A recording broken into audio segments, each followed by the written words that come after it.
Welcome back to another episode of Collector's Quest. I'm Tyler, here with Johnny. Johnny, what's going on? Tyler, it is October. We've arrived. It's my time. It's my time, Tyler. I know. There's no more talking about weird historical games that only Tyler cares about. No, you're not going to hear anything about Ultima today. I'm sorry. We're going to talk about some Johnny stuff, I guess. Apologies to the podcast at large. We aren't talking about Ultima. Yeah, we probably won't talk about any ancient RPGs. Are you sure? Johnny, people think the GameCube is like a vintage system, and you think that we're talking about Super Nintendo and we're not going to be talking about any vintage RPGs? I said ancient, not vintage. But yes, it does occur to me that I am old, and therefore everything we're about to talk about is old. Today we have an easy one, Tyler. It's easy. Not a big deal. Not Johnny like on some manic fever dream tracking down weird shit in Japan. I decided last year that I needed to focus a little more for the podcast's sake and just give people a list, something they could follow along with. That was some of the feedback. It's like, well, that's all cool, but like, how do we follow like what's happening here? So this is a basic collecting guide for the Super Nintendo. So you want to collect Halloween games on the Super Nintendo. Last year we did it for the NES and there was like a bunch. I have a whole scoring rubric that I use, Tyler. It's not important that we give everyone the numbers. We can if you like. Really, the numbers are just for me. It goes in 3 categories. It's either Halloween, it's horror, or it's spooky. Halloween is just like the general vibe. Does it like cause you to think of Halloween? Does it have pumpkins, orange and purple coloring? You know, anything that is evocative of the Halloween season. Horror, everything that goes along with horror. Blood, guts, gore, scary monster. Spooky is atmospheric. Is it a little bit eerie? Does it do things to give you the creeps? Is the music, you hear like a random organ, you know, a child's laughter in a dark hallway, that kind of stuff. So this is the things in which I measure it on. But there's also a little bit of intent that's brought in. So I think about why this game and what their focus was. Just because it has a monster or a couple of these elements doesn't mean that it automatically qualifies. Just because it has one pumpkin doesn't mean it's like, well, it's definitely a Halloween game then.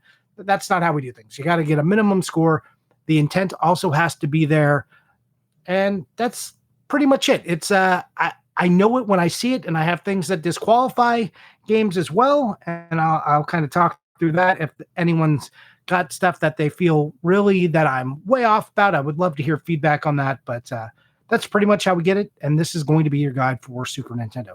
Do you have any questions about that, Tower? Was that clear? Did I do it? I mean, sure. So like, just to be clear, so let me just give an example. So based on your rubric, let's say, what would like the ultimate Halloween game be? Like Pokemon Platinum, because it's a game with hundreds of different monsters. It's got like Pumpkaboo in it. So you got the Halloween themed monsters. And you've got like an evil organization that attacks children. So that's like a 10 out of 10 Halloween game, right? Yeah, nope. No, that would not actually qualify. And explain how, if you like write out. So, all right, let's go to like Chat GPT, like an AI that doesn't really understand things. You describe the plot of a Pokemon game, how there's a bunch of monsters running around and then like, oh, some of them are shaped like pumpkins. And then ask it if it's a Halloween game and tell me what it says. Well, because intent, that's where the intent check comes in, right? Like the intent of the Pokemon company was not to make a Halloween or horror game or anything like that. It's a child's adventure RPG. They weren't going for any of the horror. They weren't going for that kind of theme. They threw in, like, just because you have a seasonal quest doesn't mean you're a Halloween game. Warcraft does Halloween stuff. They have monsters in it too. That's not a Halloween game. Is it a Halloween game for 1 month a year, though? Yeah.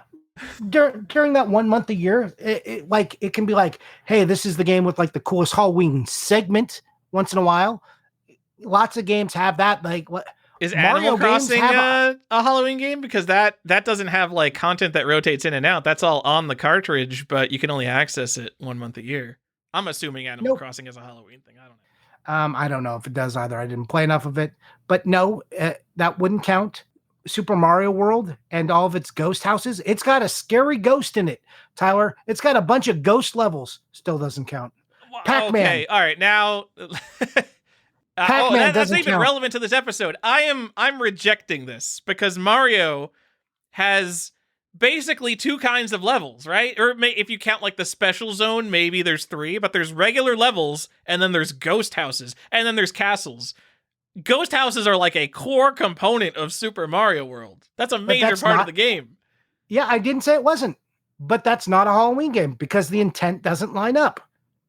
This is why you have to do an intent check. You don't walk around going like Super Mario is definitely, or Super Mario World's definitely a Halloween game. You don't walk around like that. You've never thought that in your life. You're just being contentious and looking to poke holes. You're making me reconsider my never considering this a Halloween game. Yeah, you are making yourself reconsider how much you want to keep this argument going. It's not like Banjo-Kazooie has like a Christmas themed level and a Halloween themed level. Super Mario World only really has the random Halloween themed levels, and there's multiple of them. Yeah, I agree. And it's stuff that like, walks the line.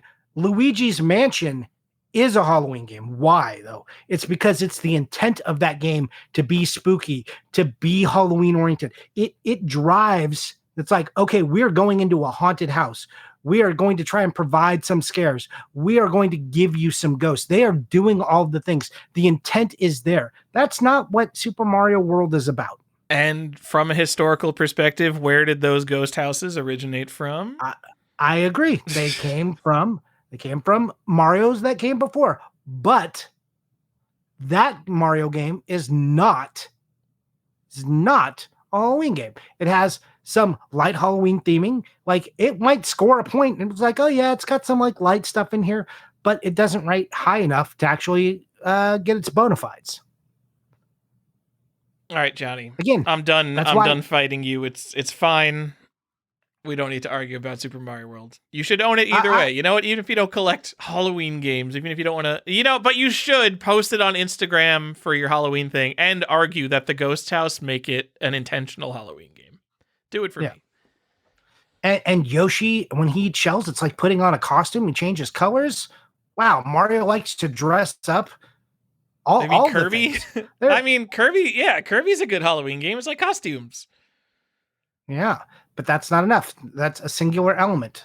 It's not a defining. It's not like the defining thing of the game. It's saying that Kirby putting on costumes is a singular element is like saying dropping blocks is a singular element of Tetris. Sure, pretty big element. The intent. Okay, is the intent for Kirby to be a Halloween game? Is it the intent for it to be a horror game? There's some weird stuff in Kirby. Is the intent for it to be spooky? It's not. None of those things. That's why we have 3 areas in which we score this on, and we see if it makes sense. And and then you give it the squint test. You squint at it, and you're like, no, that doesn't really make sense. Kirby's Dream Course has a bat that's an enemy. How do you feel about that? Okay. I like bats. Sure. There's also a pumpkin in Kirby's Dream Course. Are we? So, all right, Kirby's Dream Course. Is that it? Is that a Halloween game? No. All right. I don't understand the system. The intent isn't like you know what I'm talking about. The intent is not orange enough. So if it had a more orange theme, then it would count. Got it. If Kirby started the game by swallowing a pumpkin and became orange, and then looked like a jack-o'-lantern instead of like Kirby the whole game, then it would be a Halloween game. There's a witch with a broom on the cover of Kirby's Dream Course. I agree. It is one of these things trying to walk the line, but also video games did this thing, especially in the 90s and 80s. They just threw kind of whatever they wanted at things, and it wasn't actually like a cogent system. They were just like monsters. We'll put all the monsters in a game because we only have so many things, and like most of the games have to have something you can fight, and well, we don't always want to fight people, so monsters are an easy target. All right. And that's why you have to look a little deeper than that. You have to go with the intent and see if it makes sense. Okay, so I'm just going to... I agree with you about the intent thing, but it is interesting. I'm looking out on the Kirby wiki, looking at the list of all enemies in Kirby, and they have which game introduced each enemy, and Kirby's Dream Course introduced a bat, a ghost with a hat, and a pumpkin. And those were the only three enemies introduced to the series from Kirby's Dream Course. It sounds like they had someone who really enjoyed Halloween over there who was like trying to work that in. They sure did. They did it. I love that. You know, like I can go back and we can revisit Kirby if you want. We can see if it measures up. I still don't think the intent is there. Like I think it would give light scoring. I think if you wanted family friendly vibes, then sure. But it's the SNES. So there's a lot of family friendly stuff. All right, what do we got, Johnny? What are we talking about? Well, I mean, I launched us right into this. How's your week? How are you? You ready to go? Just want to get right to it. It's Monday night. I got the Rock Band back together on Saturday night, so I couldn't record on Saturday, and then I slept all day Sunday because I'm old and I'm not used to playing Rock Band all day anymore. So I just slept all day Sunday. But if you've been out on the Rock Band technology scene, the game Yarg, yet another rhythm game, is way better than it was even like 6 months ago. Like, while the world has been sleeping on rhythm games, the 6 Linux nerds have been making the best Rock Band clone ever for PC. The other one is Clone Hero, but I don't know what's going on with that one. So the developers of Yarg, yet another rhythm game, they made this incredible open source game. And very recently, they also added a launcher to it, and the launcher is a marketplace where you can download free songs. And most of the songs, like the pirated songs that you download online, it'll be like, oh, hey, it's my favorite song, but somebody only charted the drums for it because no one's playing Rock Band with their friends in their dorms anymore. They just are drummers and they play alone on drums. So people just make the songs that they want to play. But all of the stuff on the marketplace is like fully charted, all 7 instruments and vocals and things like that. And now the game is in this incredible state, and all the lead developers got bought out by a rhythm game company to make a commercial rhythm game, so development has just stopped on it. Wonderful. But congratulations to open source devs who are actually getting paid to go work on something now. That's cool. Nah, fuck those sellouts. Man, I only want people to do free work for me. You know what? I will take this, Johnny, because the alternative is that they like start changing the licensing on the open source project and like start trying to make it evil in different ways and like trying to turn it into a commercial project. And that would be way worse for everybody. So I'd rather them just completely break off and go make their own commercial game. No, I'm always happy for people who put in the work and then are rewarded with something like that. Their talents have been recognized, so good for them. Yeah. That's awesome. Good job. I'm not actually like, you fucking asshole sellouts. Though there are people who get that way about things. I'm not. When the people you support and like succeed, then just feel good for them. Not too many people do. I would be mad if the game was like 85% there and was like still kind of fucked up and they're like, we're just giving up on this. I mean, like I'm not entitled to the game or anything, but I'd be like, God damn it, you guys are giving up on it and it was so close. I mean, it's perfectly playable. It's totally fine. It has better input lag than like my PS3 playing Rock Band 3. I don't know how it works, but it's good. They're doing it. Okay. You got a guy more you want to come with, or you good? I don't know what's going on with you, Johnny. That's just what happened to me over the weekend. Tyler, I got a wedding to go to. We got things going on. It's October, and like I feel like I can't breathe. Something is happening every single day. It's just it's nonstop over here. Johnny, what are you, like 65 years old? Who's still getting married? Come on, what's going on over there? Look, when you get to my age, you start to get to the people who are getting to their second weddings. Oh, okay. We're getting on second weddings. Yeah. Pretty soon it's going to be all funerals from here on out. Yep. No, like people, I've already hit that phase where people's parents start dying, including mine. One of them anyways. So yeah, now it's like other friends I know, like, oh, their mom died, their dad died. It's like, oh, cool.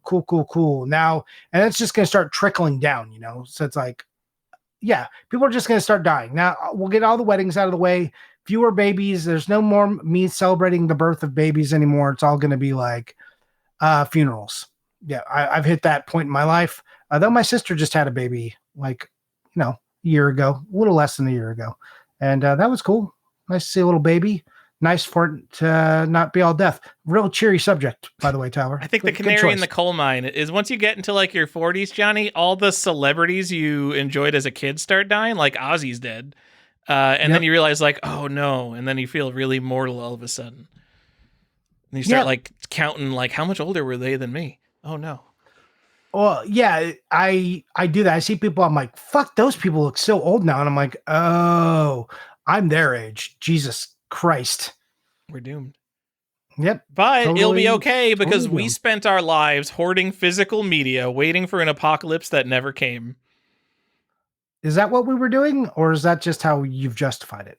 I think some people, no, that's like a stereotype of how some people, there was like a fake news article, like a meme thing that was like, physical media hoarder is excited for the upcoming apocalypse because that's how like preppers are, right? Like people who build nuclear bunkers in their backyard are like, I can't fucking wait till shit hits the fan.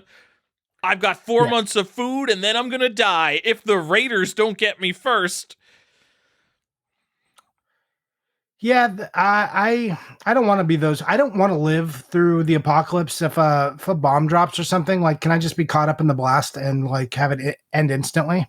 Yeah, I think some people get it, Johnny, and some people don't. It's like people who put those like expensive things to find your stolen car, like a GPS tracker in your car. It's like, if my car is stolen, I don't want it back. I don't want the crack car back. Just take it and give me the insurance payout. It's like, if the world ends, just like take me with it. It's fine. I don't need to live The Last of Us. That doesn't seem fun at all. No, I'm not. I don't need to, I'm not like out there like trying to strip down wires for their essential parts. And, it's like, oh, what can we break down to make useful? God, I wish we hadn't killed all the engineers. I wish those guys had been more sturdy. Yeah, I don't need that life.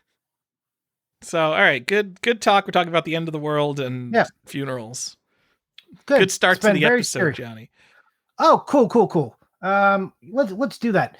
Hey, Tyler, we're talking about collecting the Super Nintendo, Halloween games for the Super Nintendo, as kind of I've picked out some games you won't see on the list because they didn't qualify. Again, if you've got beef or think something shouldn't qualify or does qualify, you want to get into the specifics with it, please come at me and fight me. This is what I love to talk about. Also, if you aren't checking out Instagram or the other socials like YouTube, you're missing videos. You're missing more Halloween content. I'm putting out one a day.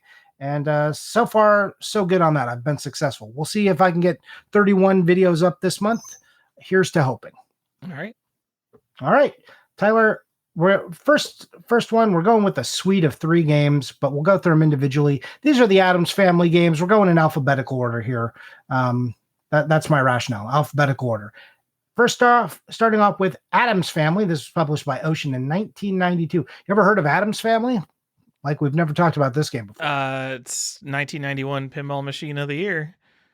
Yeah.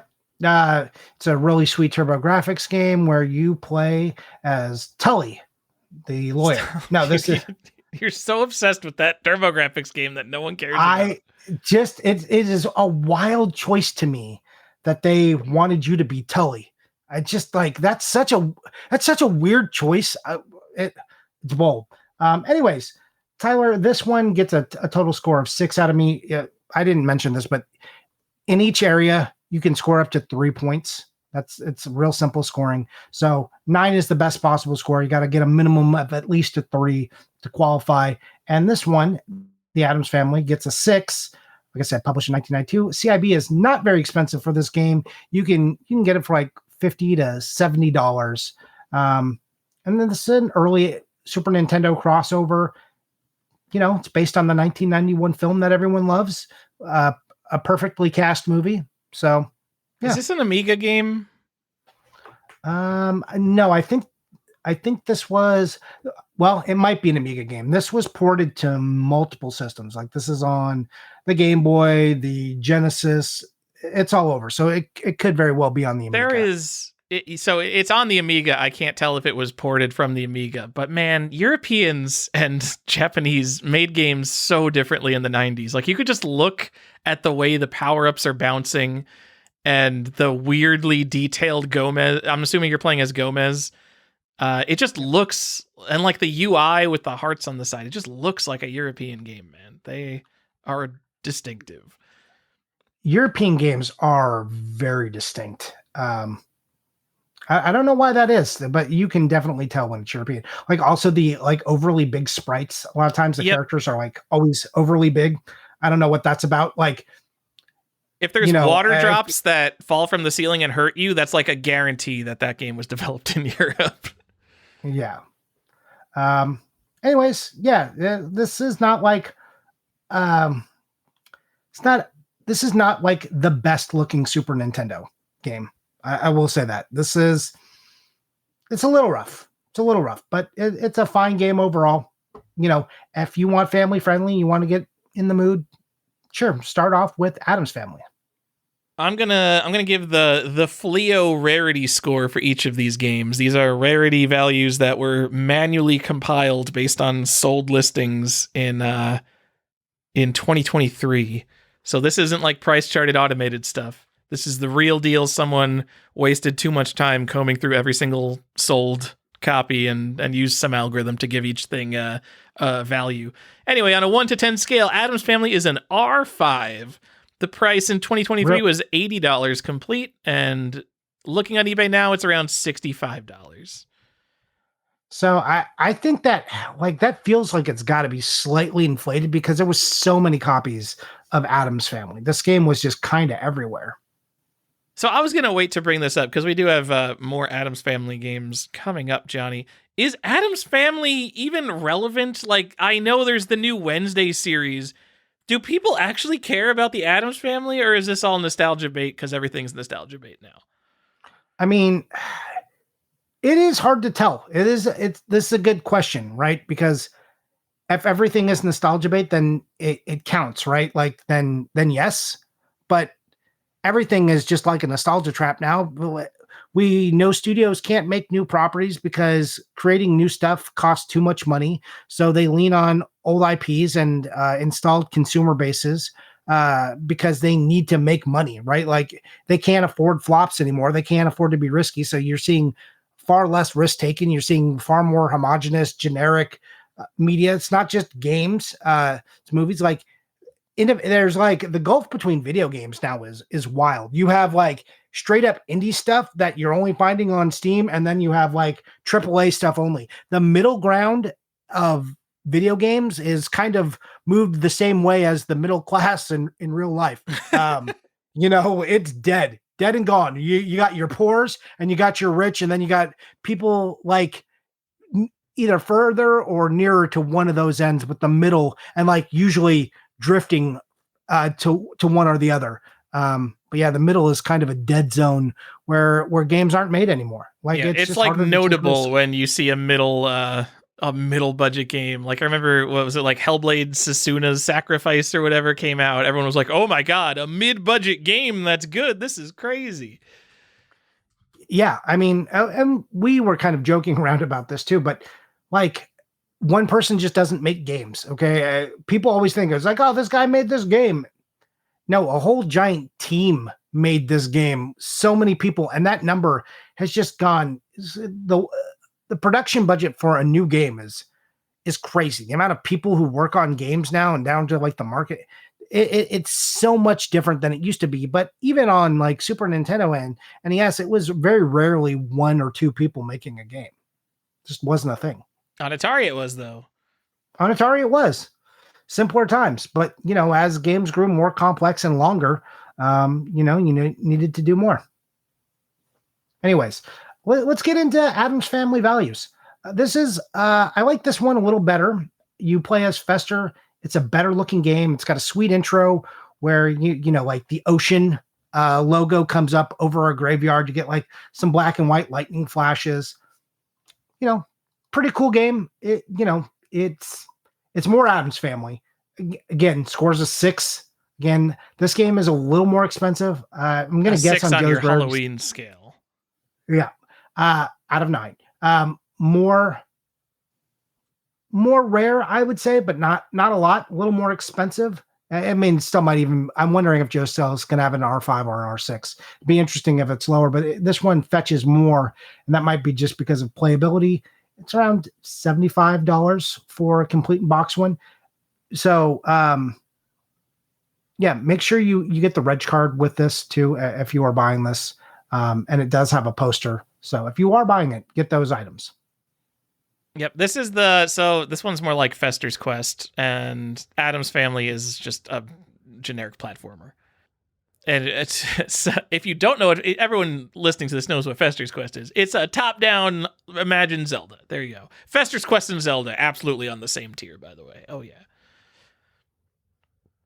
But the graphics in this game are pretty good. It's evocative. Yeah, I like this. And there was like cool commercials for this where like you'd see like like all the Addams Family tropes, cousin it and stuff would be around. That's good. There was a lot of good marketing. The Addams Family movies I have a real soft spot for. So it's hard for me because I love these movies.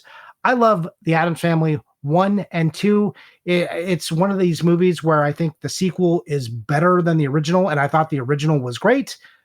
I think it's perfectly cast. I find it very hard to find fault with it. The only thing that I think is weird is because it was the 90s, they like bolted on some rap, but like old 90s rap. So it's like comical. Anyways, too legit to quit, everybody. If you know what that is, then go ahead and check it out. Anyways, interesting game. This is an R5 on the Fleo scale, and 2 years ago it was about $60, so not much change in price. Okay. Yeah, I thought it was probably going to be about that.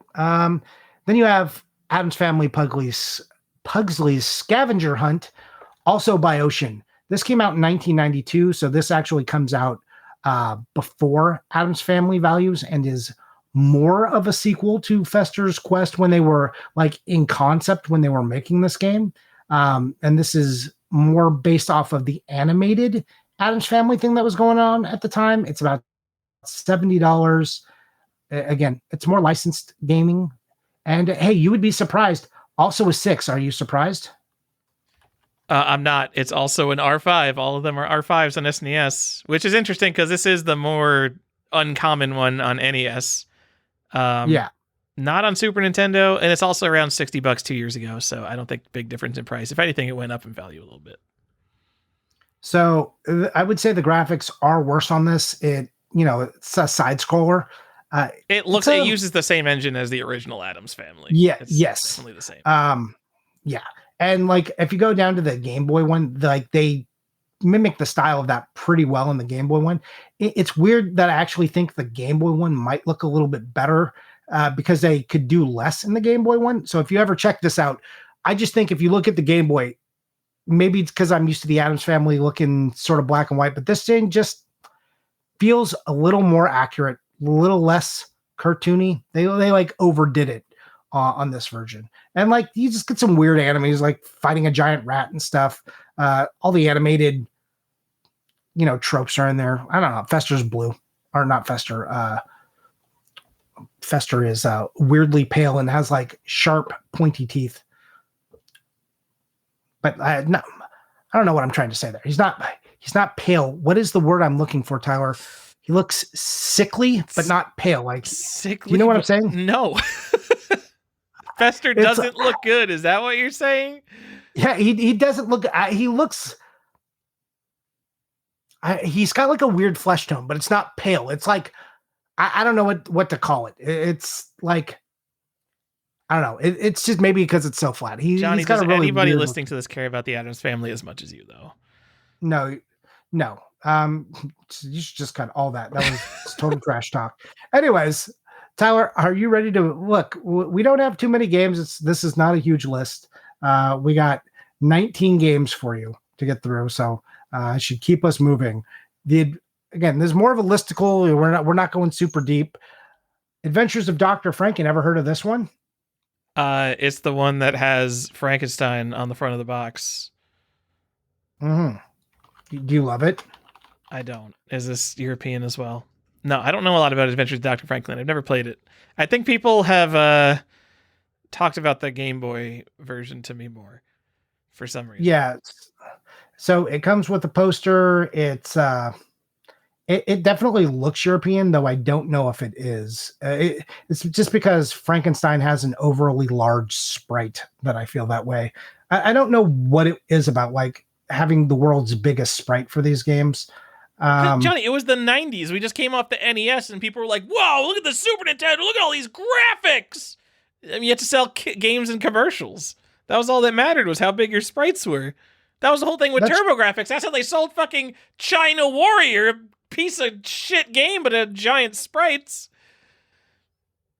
True. Okay. Anyways, you are Frankenstein, a cartoon version of him. This is a platformer. There you will find graveyards and monsters. There's no real horror. It's got a very bright palette, trying to be more humor driven, a little spooky and fun, good for kids. It does have a reg card and a poster. It was made by Elite Systems in Europe, but here it was DTMC. So there's some slight differences. The cover art's a little bit different too. Yeah, it's like almost a Universal monster game. Like we almost got a Universal monster, like starring in a game. I mean, it's Frankenstein, but they made him weird, calling him Dr. Franken. I think they forget that it's Frankenstein's monster, but whatever. I mean, maybe he got his PhD, and maybe he decided his name was Franken. Yeah, I don't know.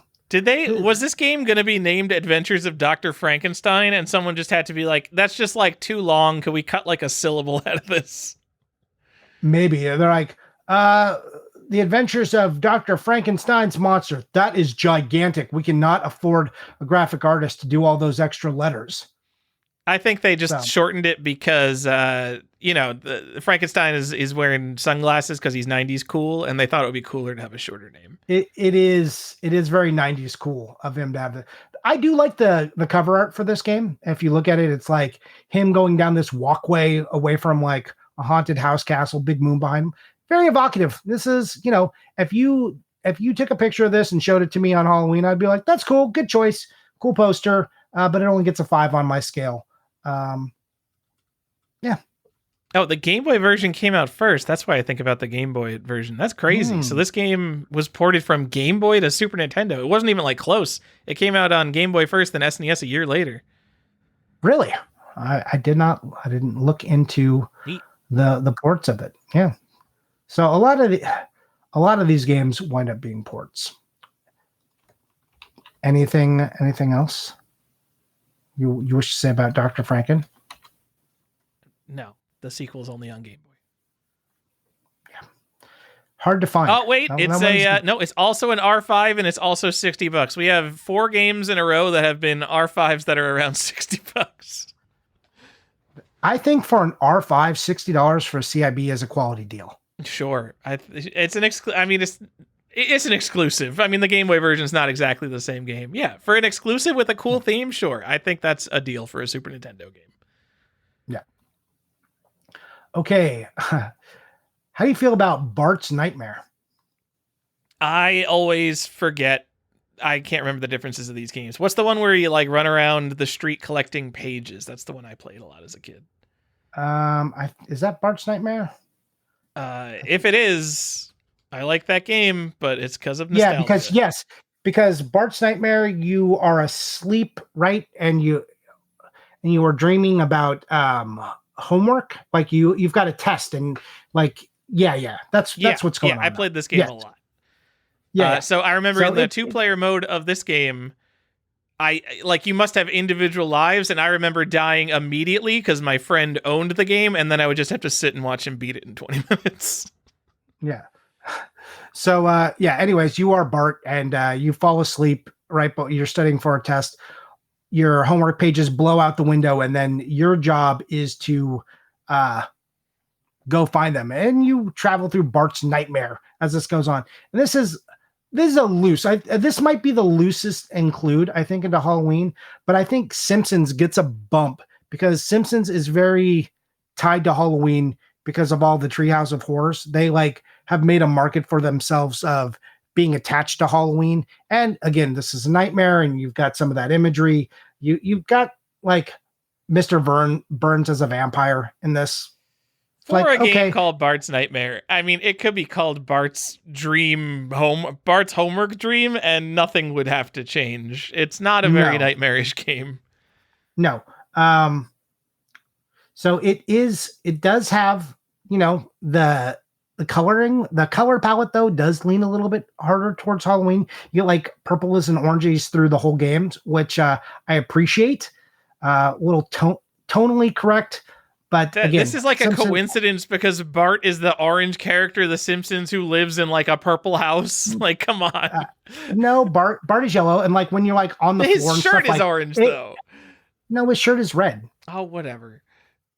Well, no, it's like an orangey red, but like anyways, the tone of the game works. Again, it's a light. It's a 3. It's a 3. What do you want from me? I'm not giving it. I want you to put Super Mario World on this list.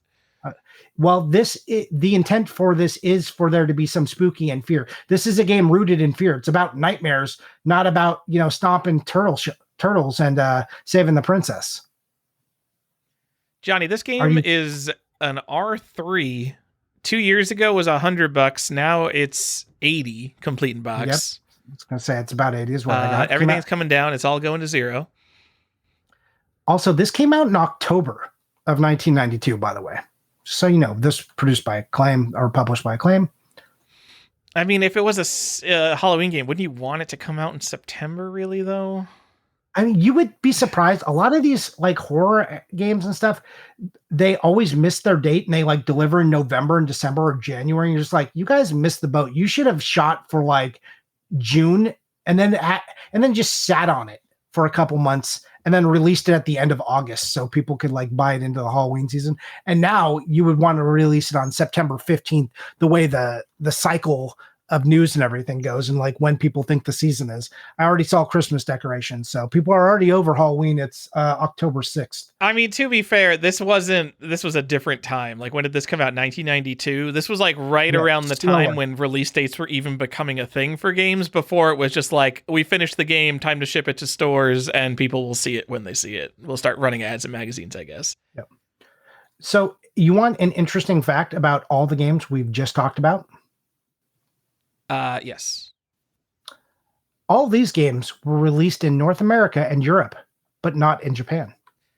So our good friend, who's maybe not your great friend, FC Gamer, basically his argument is that if a game wasn't released in Japan, it isn't a good game.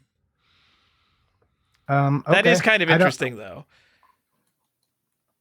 I mean, that's a take. I mean, I suppose you could like, what is his credence for that? Like, on aggregate, is he saying there are no good games? Like, when I say the Dreamcast has no 10s, and I mean that, like, what we were having a discussion, I'll say, on NES light gun games, and I said that I like Gotcha better than Duck Hunt. I think Duck Hunt is a little bit boring. It's kind of a one-note game.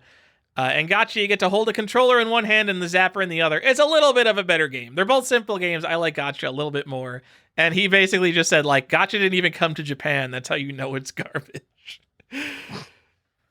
I mean, these are just different marketplaces. I think that's like, that's a really, I think that's kind of an asinine take, actually. It just, the way markets work and like what appeals to certain places and what doesn't. So video games work from Japan into North America because North Americans are like, oh, the Japanese made video games and we'll just accept video games.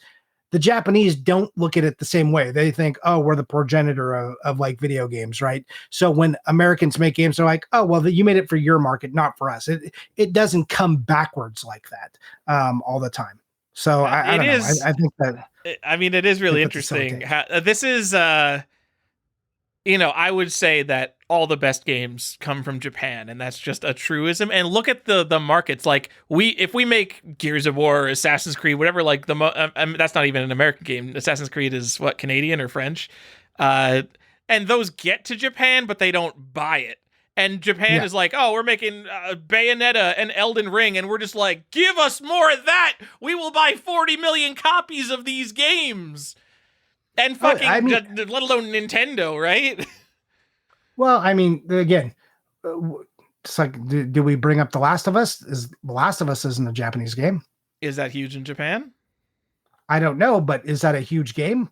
America's the bigger market. That's the other thing. I know. I'm just America's saying the bigger market. Like, if it's so, like, what is the qualifier? The good game. What is good? Define good. Good is it came out in Japan. That means it's good. Or it sells well okay. in Japan. That means it's good. Yeah, it sells well in Japan. But what does that mean? A bad selling game in the US might sell as many copies as it's sold in Japan. Well, then it's a bad game. What do you mean? No, that's not how math works. Just look at this Japanese sales charts. Whatever's like the top 10 games of the year that sold, those are the good games. Those are the good games. And then if in America, those sales numbers would rank it like in total units sold, would rank it. Those are like, irrelevant. Americans bottom.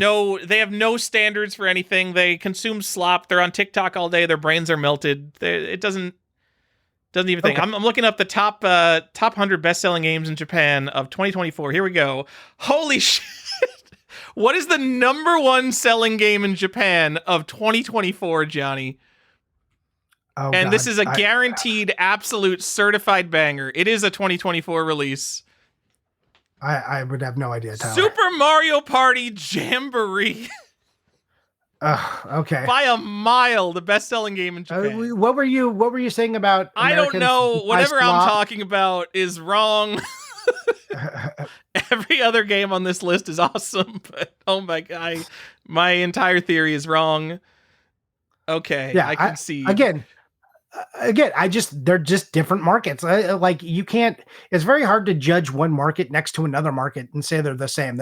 What forces an act upon them, and culturally what defines them, and what appeals to them is, they're just not the same. And all the weird like anime stuff that is now just sort of like crossed over into mainstream.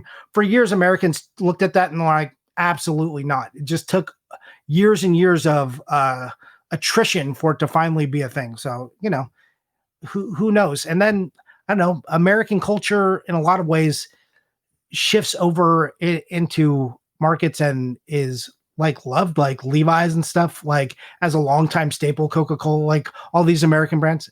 Markets are weird and hard to understand. They're summing them up with such a singular statement is fun, a little bit foolish. Mm-hmm.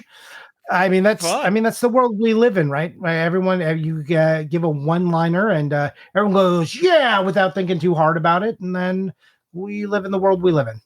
Anyways. Bart's Nightmare. Fun game. If you I think most people would disagree. If I didn't have nostalgia for it, I don't think I would consider Bart's Nightmare a fun game. I like Bart's Nightmare, but I also liked The Simpsons when I was a kid, so that, it's hard to say.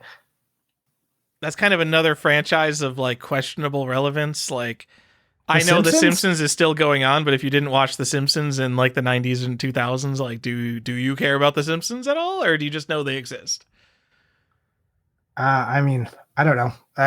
The Simpsons are a huge staple. They're still a giant entertainment property. So I don't know. I think what you think is irrelevant, I don't think applies. I mean, I think they're relevant. Like you could probably go to a theme park somewhere, like Universal Studios has Simpsons Land or just rides, but like obviously they do, but they're losing them because they're owned by Disney and that license is expiring. So it'll be interesting to see like what it's not worth renewing them because the Simpsons are losing their relevance. Or because Disney is a direct competitor of Universal and they don't want them to have the cool stuff. That sounds like maybe it. It's weird because there's so many like you have Marvel Island and The Simpsons sitting in Universal parks, and you're just like, well, that's those are going away. Hey, that what like the 3D roller coaster ride at Universal, the Simpsons one in the gigantic building that has like the slightly out of focus projector and isn't that good. Hey, maybe it's kind of fine that that's going away because that ride's not that good. Hey. That ride was cool for its time. Again, it just feels dated. Anytime you put that kind of technology on anything, the minute we've moved on and like what's better, if you don't upgrade things like that projector, it's like I'm always curious about that. Any of these rides that use like projectors and stuff, and they're you know that technology is going to be out of date in 5 years. Is it not worth the budget to like work that into the budget that we're going to have to improve this in 5 years? Like that can't be the biggest part of the budget, right? Because so much goes into the rest of the ride, all the mechanical stuff. You would think the screen would be kind of an irrelevant part of like, Yeah, I don't understand it out. at all. Right, you're confused by this as well. I'm always like, why don't we just improve the cameras and the screens on this? Like, I mean, some things you shoot on film and you can never just like get it back, but I don't know.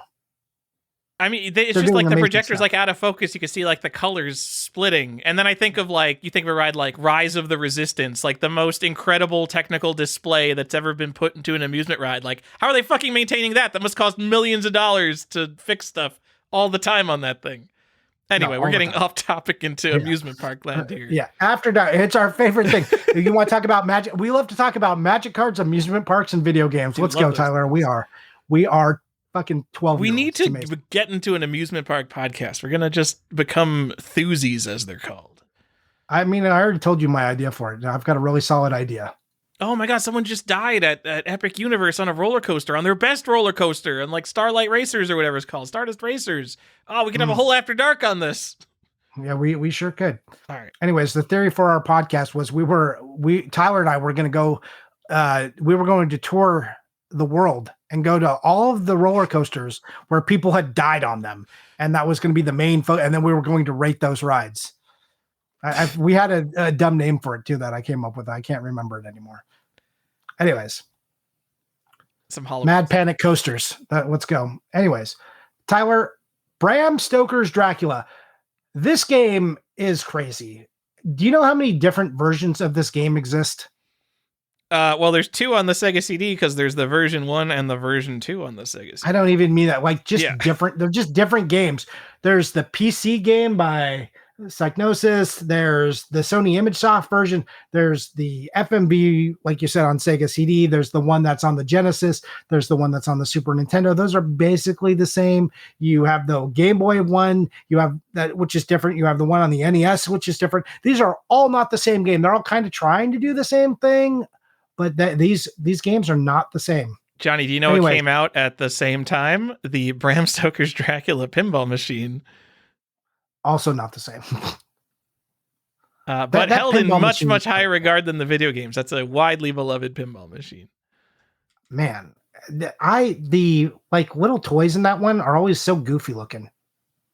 I wish they would have done a better job on that. I don't care about that. It's all about stacking the 3 multi-balls. It's really... Indeed. All right. Need to get into pinball rules. Bram Stoker's Dracula. Tell me something about this. Also, I want everyone to know I'm keeping an eye out for variants, like trying to think about interesting variants. None of these games have any interesting variants so far. No, this is what's interesting about this game is how many freaking versions there are of it. You got totally different experiences. Anyways, this came out in September of 1993. So they did the thing where they nailed the timing on it, right? It gets a 6. I would probably actually bump this to a 7. I give anything with Dracula in it 1 point in Halloween because even though Dracula isn't explicitly Halloween, I think he's a horror icon and has just become absorbed into Halloween, whether he is part of, the tradition of technical Halloween or not. He's just been culturally absorbed by the West as a Halloween icon. And same with like Freddy and Jason. So actually I'm bumping this up to a 7. So came out in North America and Europe. This game is what? $50 CIB, like $40. It's nothing. This version's an action platformer, and you may not know this, Tyler, but this is not based off the book. This is based off the movie, which is based off the book. Which, as much as everybody loves Keanu Reeves, people did not love Keanu Reeves in this movie. He was not great, and again, there was a film by Francis Ford Coppola, so. Yeah, pretty cool. I've not seen Bram Stoker's Dracula. I've only seen Francis Ford Coppola's good movies like Apocalypse Now and The Godfather. But after Megalopolis, after seeing like how his brain completely melted, I am interested in going back to Bram Stoker's Dracula. You haven't watched this at all. Like Gary Oldman as Dracula is fantastic. Look, Winona Ryder is fine in this. Bram's Keanu is not great. You've got Anthony Hopkins as Van Helsing. And again, Gary Oldman as Dracula. Dude, so good as Dracula. So good. So weird. Well, it's got a great score, and they did a good job of translating the music in this. This is like low-key one of the best horror soundtracks you can buy, is Bram Stoker's Dracula. So anyways, go check this game out. It's what is it on the Fleo scale? Like this is like $40 or $50, right? It's an R4, $40 2 years ago. Yep. Okay. Yeah, this is a cool game. I like it a lot. For it existing, as far as playing it, the most interesting thing is all the variants. Is this a boring platformer? It is. This is not like a game that I would recommend you go out and play. It's got cool music, but like the fighting is like pretty stilted and the hitboxes are weird. Some of it, and depending on which version you play, it like it's not good. The Sega Saturn or the Sega CD one's even worse. It like looks like somebody tried to make like they pasted your character over like a Mortal Kombat frame, and you punch and kick like that. It's kind of terrible. So that's the version I know, which is so interesting because it has an FMV background, but you're a platformer. Yeah. It's like a 2D side-scrolling platformer, but the background is like an FMV. So sometimes the platforms don't match up exactly, and it's a little bit fucky. Super Nintendo. This is just common kind of mid stuff on Super Nintendo, but any Sega CD game is cool because it comes in a big blue box. That's my opinion. Fair enough. I'm going to move us on to our next game, and that is Casper. You ever heard about Casper? The Friendly Ghost. Yeah, not based on a 90s movie. Definitely based on a 90s movie, this one is. Well, this one is, but Casper was around before that, but I didn't know that as a kid. No, Casper's been around forever. He's from like the 1930s or something. Yeah, old comic Casper. So, anyways, there are two different versions of this game. There is the Super Nintendo one, and there's the Super Famicom one, and they are not the same game at all, Tyler. They're not made by the same people. This one is by Natsumi. The other one is by Absolute. This one is considered rare and kind of expensive, where the Super Famicom one is not that expensive, but it's also the better game. Came out in July of 1996. This is one of the last games, I think, released on the Super Nintendo. So that's kind of what gives it some of the clout and the rarity. Because I don't know if you remember back when you were collecting Super Nintendo, this was like one of the hot games to get. There's like a hard to get reg card. I can't remember if it has a poster. I got to double check on that. But yeah, Casper's a 5. There is no horror to this at all, but you know, you get a little bit of spooky, you get some ghosties in there, like maybe a 4 or 5, lives in that range. Cool collector's item. Pretty mid game. If you want to play one, go play the Japanese one. It's a much better game. Yeah, this is a Fleo R7, which I don't even know. I mean, I feel like it's rarer than that if you're looking at CIBs. In 2 years ago, the Fleo scale doesn't take into account complete in box. It's just if it was available for a purchase. I mean, he has the numbers for complete in box, right? He put the price at $400 2 years ago, and there's only one in solds on eBay, and it went for like $800. So this is kind of like if one comes up that's nice, I get like some SNES nerd might buy it if you just stick it out and put it up at a high price kind of deal. Yeah, I think that is true. Also, 0 sealed copies on the Wadapop report. So go buy one and put it up for $10,000 and see what happens. Yeah, surely it came out in '96. Casper. I do. This is based off the 1995 movie. This is like a side scroller, and you like walk through these hall. You walk through the haunted house, and Casper leads you around. The other one is like an isometric adventure game, so way more interesting. Don't care about it. Yep. Well, again, one's the better collector's item, and one's the better game. So tough choices. Own them both.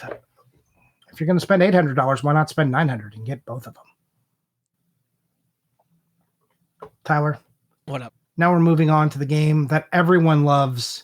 This is a certified banger, right? This is the most collectible Castlevania game there is. Castlevania Dracula X by Konami in 1995 came out in September, so they got the date right. This is a 7 on my Halloween scale because, again, Castlevania is just baked into Halloween culture, at least as we define it. This is a really bad port of Rondo of Blood, and it's a Castlevania game. I think the badness of the port is exaggerated by how beloved Rondo of Blood is on the PC. 100%. Yes. But this is a Castlevania that gets unnecessary hate and gets memed on a little bit. But it is just like you have an option. You don't need, if you want to play Rondo of Blood, you can just go play Rondo of Blood. It's not so. Yeah, my understanding as someone who's not played the SNES version of this game is like it's not bad at all, but also why would you bother playing this version is kind of the sentiment I get from the people who have played both. The other thing that happens is it feels a little bit like a step back in this one because some of the hits are a little bit more punishing, like when you're jumping and you get hit, but also you lose the whip control, which is also true in Rondo of Blood. But when you go directly from Super Castlevania into this and on the same system, and it's a game that comes out much later, you expect to like, why doesn't my whip perform the way it did? Like, why did I lose an ability, like a core ability to this game? And I think that attributes to some of the awkwardness of the game. So it plays more like a Castlevania 3 than your Super Castlevania. Anyways, Johnny, I've got something to tell you. Everyone buying this game is just buying it because it says Castlevania Dracula X on the box, and the box art looks super cool. The box art does look cool. It's got a big bloody red X on it. Even more than any of the Japanese titles, Castlevania Dracula X full stop, that's like one of the coolest names for a video game ever. You like that? Because, yeah, in Japan, it's called, like, Akumaja Dracula X Chino Rondo, which is like, oh, that's like a whole mouthful there. But this is just Castlevania Dracula X. What about the MSX version? The MSX2 version, just called Vampire Killer in Europe. I mean, that's pretty good. I don't think it's as cool as Dracula X. This is like from the 90s, back when X was a cool letter still before Elon Musk ruined the coolness of the letter X. I like it a lot, Johnny. Do you know who else likes it a lot? Everybody who collects Super Nintendo games. You look at sold listings right now, this game in nice condition is going for $1,600 to $2,200. Oh my goodness. This is an R5, not even like a rare game, just a very desirable game. Yeah, and getting it nice I find to be a little bit challenging. Most of them feel like they were pretty beat up. Again, this is released. I mean, it's also a game the collectors get and then they don't sell. I bet a lot of nice copies are just sitting in collections. And they have been for a long time. So even back in the early days of game collecting, people knew about Castlevania Dracula X, and it did not come up that often. It just wasn't pried out of people's collections very often. And I also bet this is like one of those games over the past 5 years, people have been snapping up the decent ones and like sending them to be graded because like once a game is $1,000, like you might as well start buying up all the mint copies of it and just send them off to grading because you'll probably get a price bump from grading it. That's true. Not that you should do that, but that is what is going to happen. That is how the market operates right now. Anyways, yeah. You like Castlevania? Then this is a game for you. Now moving out of sequence because Super Castlevania is not our next game. We're going to talk about Demon's Crest. This is your favorite game on the Super Nintendo, isn't it? Where does that come from? No, I never even played Demon's Crest.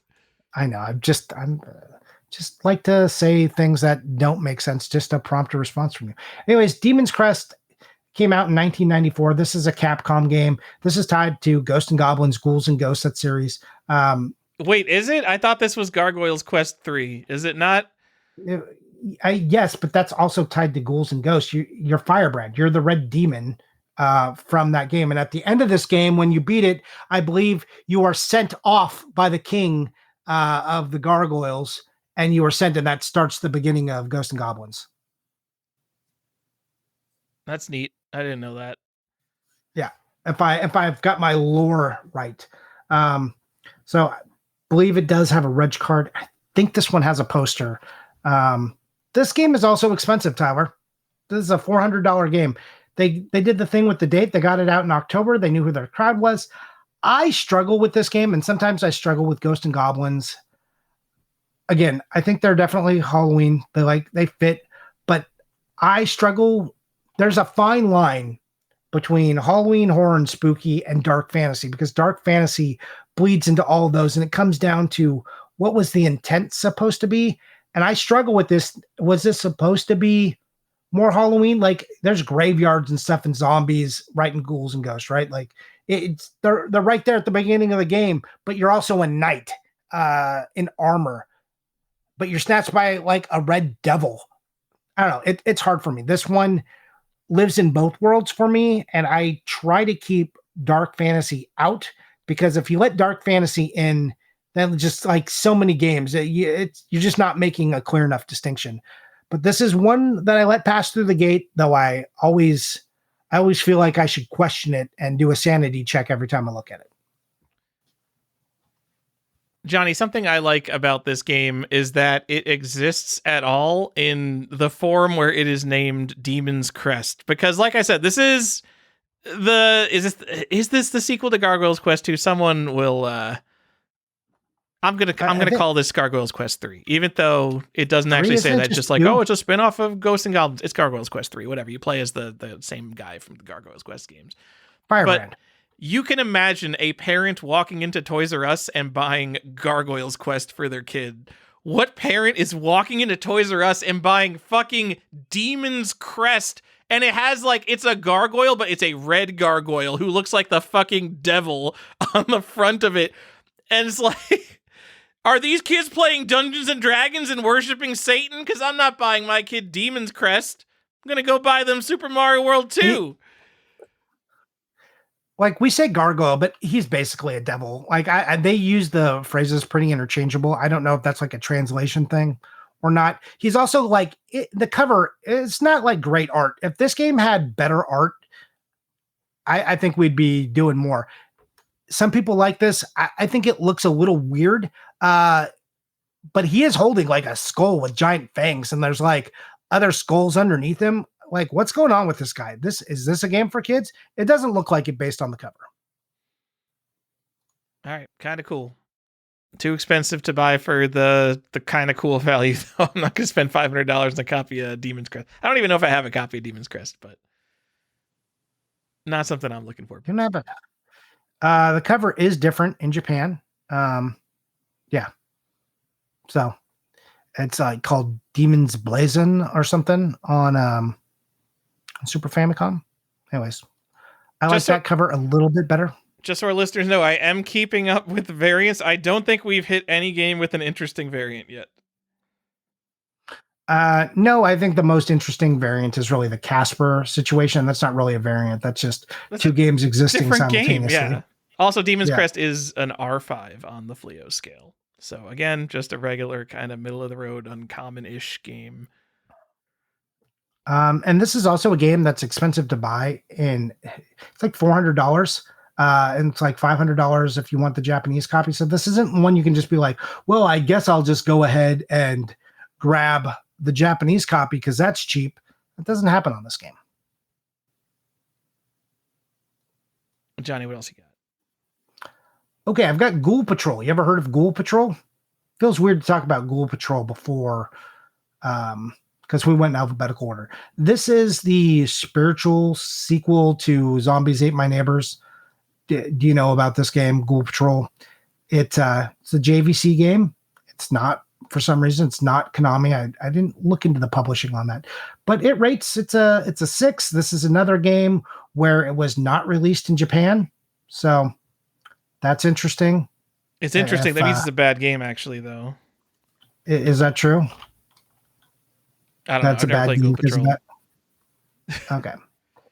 It's worse than Zombies Ate My Neighbor. It's, run and gun style, but it just feels more limited. If you like Zombies Ate My Neighbors a lot, you might be a little disappointed by that. But if you're just like looking for some casual Halloween fun, this is a good one to pick up. Though it can be, the price isn't the friendliest price, Tyler.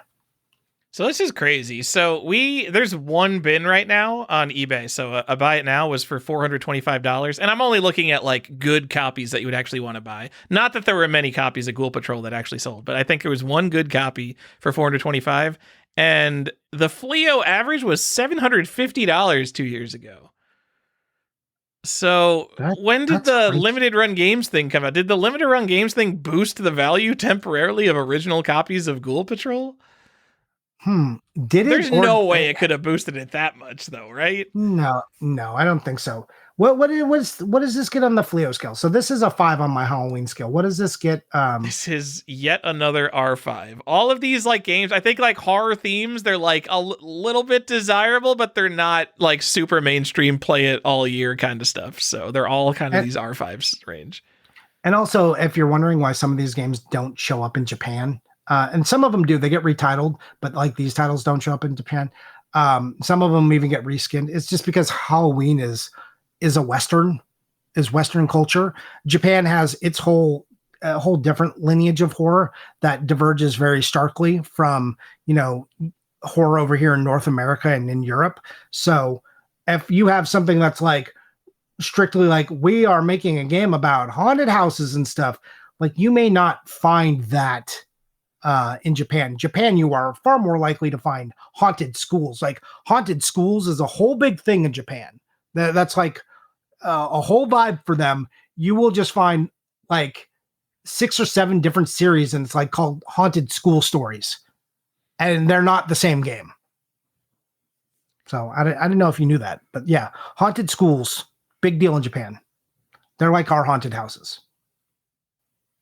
Johnny, I'm here to tell you that I'm not lying about the price. If you look at 2023 sales for Ghoul Patrol, there are numerous copies, $700, $750, $1,000, $850, $995, $640, $850, selling for huge prices. And you go to today and it's like $300 to $400 all day. This game took a serious hit for some reason, and I don't know why. That's pretty weird. It's all going to zero again. It is all going to zero.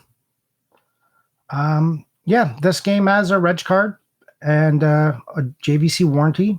Does it have a poster? So look, I don't believe so. I see some that say with poster. Does it have poster? I only saw the titles of auctions on price charting. It might have been like an advertising poster that they're just calling a poster. So here's the thing. Most Super Nintendo games have a poster. Yeah, it does. This has a poster. So if I'm unsure, like probably lean towards there as a poster. This has like trying to think. It's got like a weird poster. Yeah. So this has a real poster of like actual Ghoul Patrol. So most Super Nintendo games have like a poster, and it's usually just a poster of the cover of the game. And this is one that does not show up that often, and usually affects the price in a big way when it's there. So poster like might set you back a couple $100. Also, this is like a serious thing now. Make sure you're not buying the limited run games poster. It would be so easy to buy a $20 limited run games poster and put it in your real SNES Ghoul Patrol box. Oh, that's something you have to watch out for now. Yeah. So this is one of those games. And what you were saying, the stupid limited run game one has a different cover. So beware of that. Totally different cover. Yeah, that's it, Johnny. Don't get caught with that. Ghoul Patrol. All right. No variants. No variants again. Well, except the limited run. Well, I'm sure. which is Not even counting except it. that one which has like a gun on the cover. They must have, they're like, we got Zombies Ate My Neighbors, and they're just throwing in Ghoul Patrol. I guess we'll make a copy, but who the fuck cares about this game? And they just gave it the dumbest box art ever. They're like, we're not licensing that art. That's worth more than this game. Forget that. Meanwhile, for the stupid Zombies Ate My Neighbor, they like licensed the bad PAL art so they could do it. Horrible. I don't know what the choices were here. Anyways, find a poster. Oh, I guess there's a limited run. Is there two different versions of the limited run copy? What has happened? John, every time Limited Run releases something, there's like, here's it on every platform, and now here's the double pack on every platform, and here's the one that comes in the special Super Nintendo sized box. Yes, they have multiple different stupid variants of that. I'm just wondering if Ghoul Patrol, I'm wondering if this is the European poster, and that's why I don't recognize it, and why the box art is weird, because they like to do that sometimes. Anyways, check it out. There's two different box variants for it if you want that one. No one is. Oh yeah. No, we're only counting the North American variants. I'm sorry, people live in Europe. Yes, we could say every game has a different variant in Europe. I'm not counting that when I'm saying that there's no variant. Well, there's a limited run that was released in North America. Bullshit. No one wants that. That has the PAL. They have the PAL cover and the American cover, because that is the PAL cover. I didn't realize. Oh, I learned something today. Look, I'm not recommending you buy it. I'm just telling you it's there. Are you ready for me to move on? Do you want to give us? I'm ready. You're just looking at eBay and giving us a stream of consciousness right now. Move us on. I'm going to fight you. I'm going to fight you after this. Mary Shelley's Frankenstein. Whoa. Whoa. Hey, this would be a great series to do of games that were originally based off of books, right? Sure. Classic novels. We'll do collecting classic novels in the name. How hard is the? Yeah. Not many games with that. It makes a nice bookend to Bram Stoker's Dracula. That's what they did on the on the Sega CD. Also by Sony ImageSoft, because these were movies. This came out in October of 1994. This gets a 6 on my scale. This game is not too expensive. It's like $70. It is one of these bad action platformers again. I can't recommend this game. It's cool if you've got the set. The interesting variant is on the Genesis, which has a rental version that you can find the sticker on. But for Super Nintendo, it's really just Mary Shelley's Frankenstein. There's a rental version of this? Oh, wow. I'm learning something here. I don't have that. What is that? What are you talking about? I've told you this before and you just forgot. Okay. So on the Genesis, there's a copy where it says rental exclusive on it. Or rental. Yeah. There's a rental special. Oh, man. There's multiple variants on the Genesis. Look at these. That's printed on the case? I can't remember if it's printed or just a sticker, but it's there. Yeah, and then there's also one. There's a variant where they covered. It must be printed on the case. There's a variant where they covered the rental special with also available on Sega CD.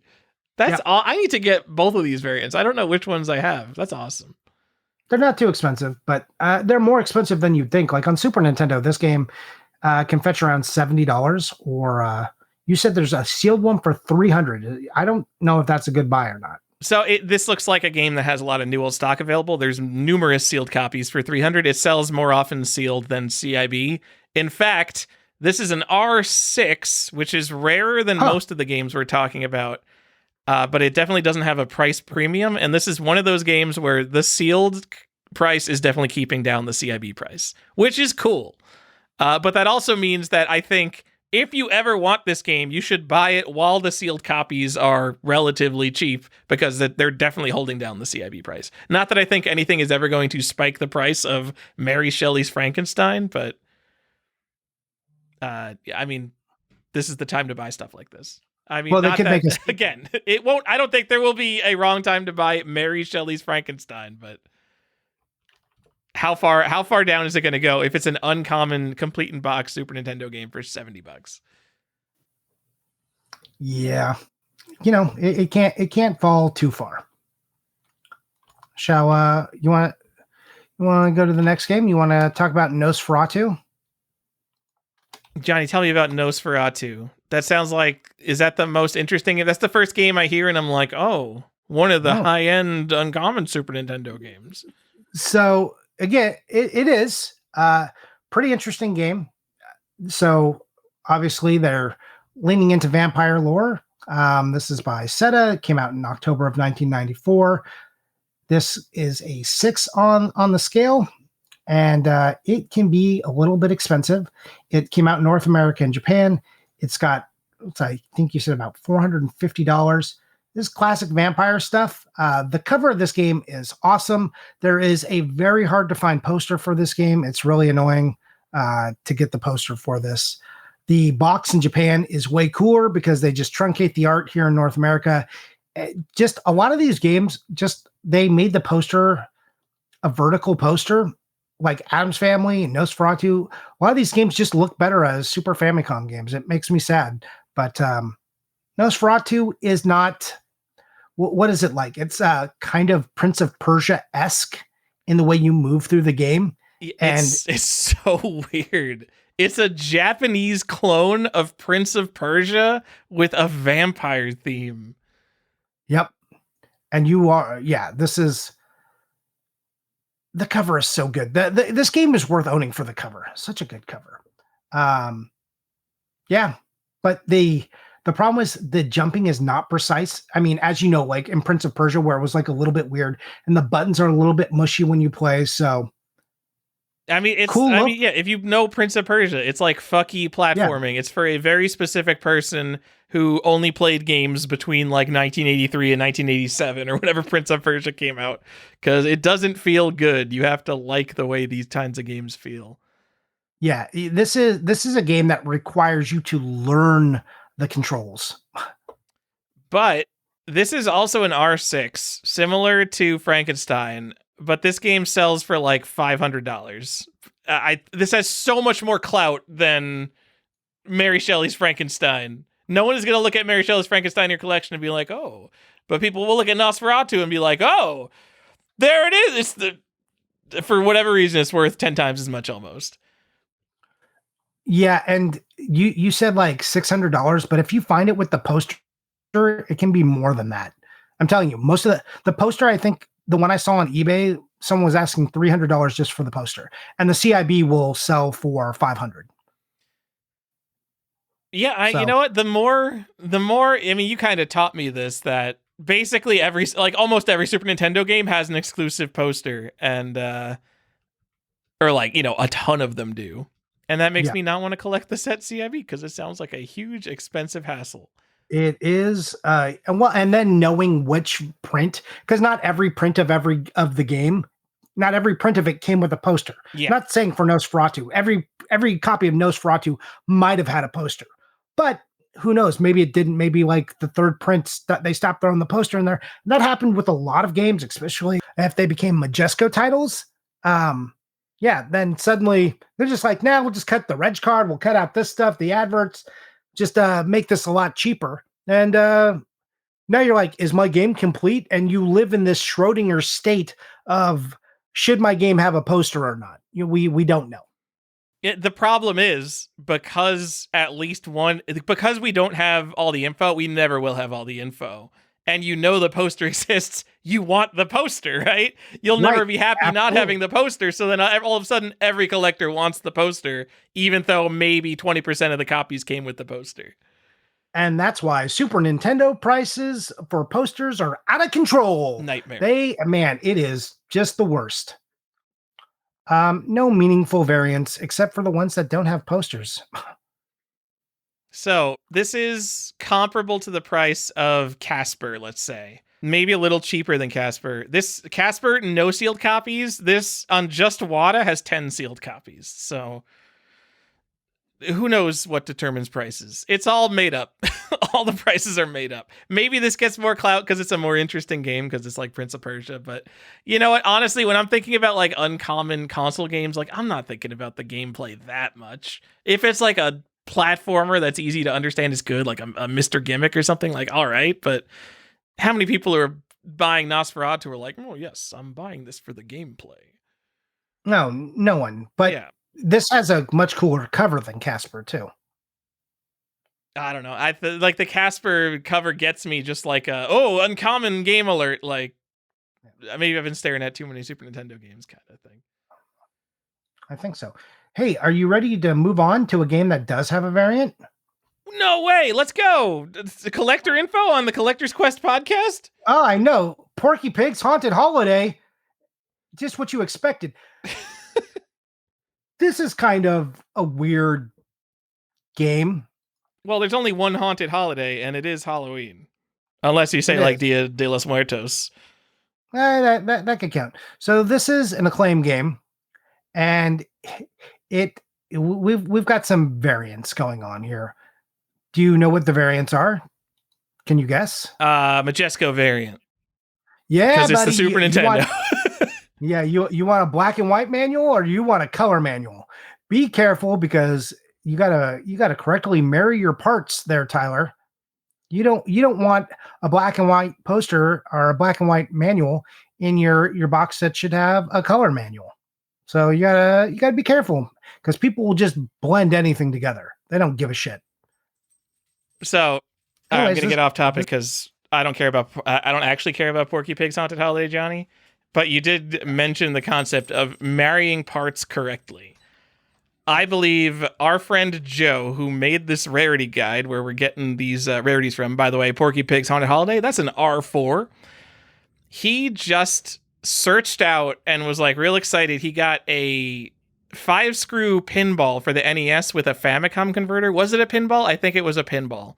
So some of the very earliest prints of the black box games on NES, they were 5-screw cartridges, and they didn't have NES PCBs in them. They had the Famicom PCBs, which had the exact same code on it, and then a little official 60-pin to 72-pin converter, so the Famicom game would play on an NES, which is super cool. These cartridges, you could tell they're a little bit heavier than just the regular 5-screw cartridges. But so the thing, like, he searched out and found a pinball. He's like really excited. He's like, oh, this is like one of the rare ones to find with a Famicom converter. We're living in a world of correctly married parts. So there are games like Gyromite, which are kind of easy to find with that Famicom converter. So if I took a copy of Pinball on the Famicom, and I took a converter out of a Gyromite, and I put it into a Pinball, and all the date codes were correct, isn't that a correctly married game now? But doesn't that feel the worst?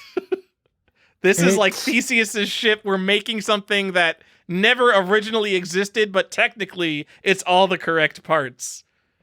Yeah, I kind of hate this, Tyler. So if I do that and stick it on eBay, though, after one sale, there's no provenance, and that is 100% legit once I sell that. Yeah, stop it. Stop giving people ideas. I'm just saying.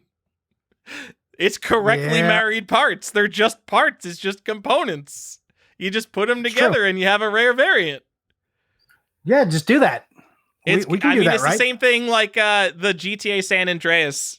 So they were like in the middle of the production, it switched from an M rating to an AO rating.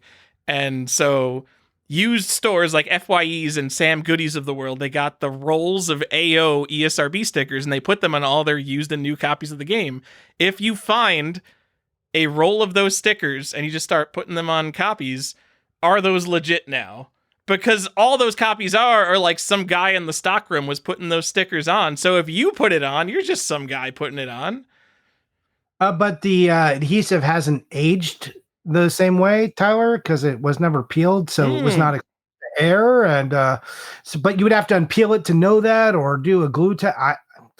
Look, I'm going to tell you, Johnny, I'm a longtime game collector who cares a lot about having the right thing. Real historical artifacts. If I found legit ESRB AO stickers, like from the era, they're the correct ones, they're the correct variant and all that, I would buy a sealed Grand Theft Auto San Andreas and slap those stickers on it so fast. I would create my own AO copy of San Andreas. Easy. 100% I would do that. Okay. But I've also said before, if I had one of the NWCs that had a sticking up label, I think that's so ugly. I would take a glue stick and slap that $40,000 label right back down. We are going to make that thing look more presentable. I don't care that I don't have the original glue. I'm never selling it anyway. I'm gluing down my NWC label. Keep your NWC cartridges away from me. I am gluing down that label. I'm not taking there's that NWC gold that doesn't have a label. I'm not printing out a label and putting a label on. I'm not crazy. But if I'm just adding glue to stick my label down, yes, I'm sticking down my label just like I stick down my Atari cartridge labels. Keep me away from the NWCs. Again, these aren't perfect artifacts that were meant to be that were going to stand the test of time. As we move further along the timeline of video game collecting, conditional rarity will only become more extreme as things like glue fails, cardboard, like there's glue on the cardboard boxes. All this stuff is going to get worse. Glue bleed is going to be all over stuff. Disk rot, yeah. Man, you look at like floppy disks, like all those labels have glue bleed. The labels are all falling off those floppy disks. And I'm taking glue sticks. I'm sticking those floppy disks labels back on. What, you want me to keep it original? Oh, the dried up glue label, and I'll keep it next to the floppy disk. Fuck you. I'm putting my labels back on my games. I'm dying. Ozzy Osbourne is dead. We are all dying soon. I am putting my labels on my games. That's the kind of collector's quest that you've come to expect. Oh yeah, you're all dying. You're dying tomorrow. We're dying. It's going to zero. You can't take it with you. Your family's not going to care about these games. Buy a cheap car. Have you invested in the S&P 500 yet? What are you doing not maxing out your 401k and buying video games? Oh my God, right? Play video games on hard mode. You've been playing video games for 25 years. It's time to stop pretending that you deserve normal difficulty. You're an adult. You play it on hard now. All right. We've said all the things? I think we said all the things. Okay. Porky Pig's Haunted Holiday. This is an interesting one because it is published by Acclaim, but it's also developed by Sunsoft. So this is a secret Sunsoft game. Did you know that? I don't know. Ask me anything about Porky Pig's Haunted Holiday. I do not know anything about this. What do you know about Porky Pig's Haunted Holiday? That's everything I know about Porky Pig's Haunted Holiday. Oh, man. Anyways, yeah. So it's a secret Sunsoft game, and this game gets zero love. I don't think it's a platformer. I think this game actually looks pretty good. Nice big sprites and everything. Pretty good color palette. It's not the worst game I've ever played. I played this game as a kid. It came out in 1992. It doesn't rate super high on my scale. It's like a 3 or a 4, but it's worth a look. $45, All right, but this is one of the cheapest games on the list. I'm assuming Porky Pig's Haunted Holiday is an exclusive, right? Is this isn't on anything else? Yeah, I believe. Well, you're going to tell me it's like, oh, it's an Amiga game. No, this is a genuine exclusive. All right. So here's my theory. I haven't actually fact-checked this, but I bet I'm correct because this game is so cheap. $45 for an exclusive SNES platformer. And it's because there are some copies that are $80 sealed, but I bet all of those sealed copies are the Majesco release, and that's keeping the price of the complete in-box game down. So go get your Porky Pig Haunted Holiday, your original Acclaim release, because the Majesco ones are keeping the prices down and people don't know the difference. Like, while the market is, put it in reserved investment terms, while the market is unsophisticated, take advantage of it while there's a knowledge gap. Yes. Because literally everybody buying this game is just checking it off for their set list. And I'm like, maybe also just like, don't bother buying this because who cares? But everyone buying it is just checking off any copy for their set list. You could take advantage and buy the good copy for cheap before people ever realize that they're buying the bad copy. It's like, this isn't even the worst game. I don't know. No, there's just no love. Maybe Porky wasn't a strong enough character to drive his own game, but this is in the Warner Brothers universe. It's part of a big IP property. This should be the kind of stuff that investors like more. I'm surprised they don't. I don't care about Warner Brothers stuff. It doesn't do anything. I know you don't. Are you an investor? Yes. Let me tell you about the S&P Oh, 500. It's doing great because all these tech stocks are crazy, even though the government's shut down. yeah. Hey, what's up, This is future? Is the government back yet? hopefully. Anyways, I think that's really good advice from you and good context. And this is this is like a common practice on Super Nintendo to have these Majesco releases.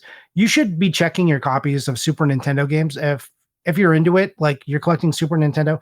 If you've got a Majesco copy or a made in Mexico copy and you can get the US copy, like you can improve these copies of your games. So make sure you don't have like black and white manuals in your non-Majesco boxes either.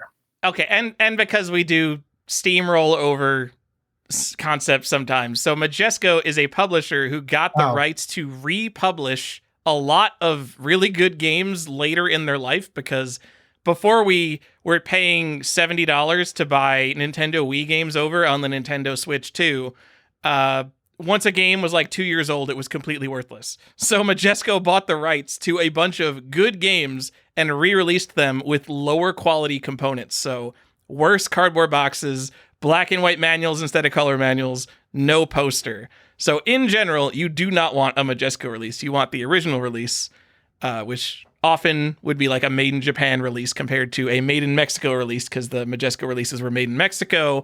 However, not every game made in Mexico is a Majesco release or low quality. For example, every copy of Chrono Trigger is made in Mexico. true. All right. Here's one I like a lot, and it's been giving kids the spooky vibes since the 60s. It's Scooby-Doo. Scooby-Doo Mystery on the Super Nintendo. It came out in 1995, also published by Acclaim. This gets a 5 on my Halloween scale. And This one only gets a 5? Oh, you put a 3 for Halloween. Yeah, it's a 3 for Halloween and a 2 for spooky. I adjusted the spooky score. There's just no horror, but this is a point and click adventure. This is another one of those games that has a Majesco. Wait. What? The Genesis one is kind of a point and click adventure. Isn't the Super Nintendo one different? Yes, the Super Nintendo one is completely different. Did I mix up my notes here on which? All right, Johnny, based on my 2 minutes of scrolling YouTube and Wikipedia, this looks like an adventure game with platformer elements. Yeah. But it is a different game than the Genesis one, which I have played, and it was fine. It's fine. The Genesis one is fine. It's fine. Yeah, I mean, look, if you are used to playing computer point and click adventures, but you just didn't get that many on the Super Nintendo, so or the Genesis. So that was a fun 16-bit era thing to do. You don't want the Majesco version of this game, but you know what? You might want the Majesco version of this game, Tyler. Do you know why? Because you're talking about the white label Majesco release, because this is one of the more common white label Majesco games.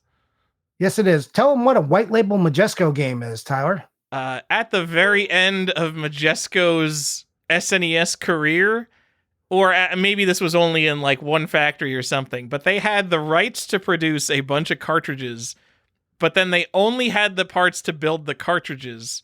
So basically, someone went to Staples, they got a bunch of generic white labels that almost fit on a Super Nintendo cartridge. They don't even fit that well.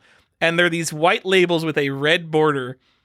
And they just printed the titles of the game onto the cartridge label, these generic white labels.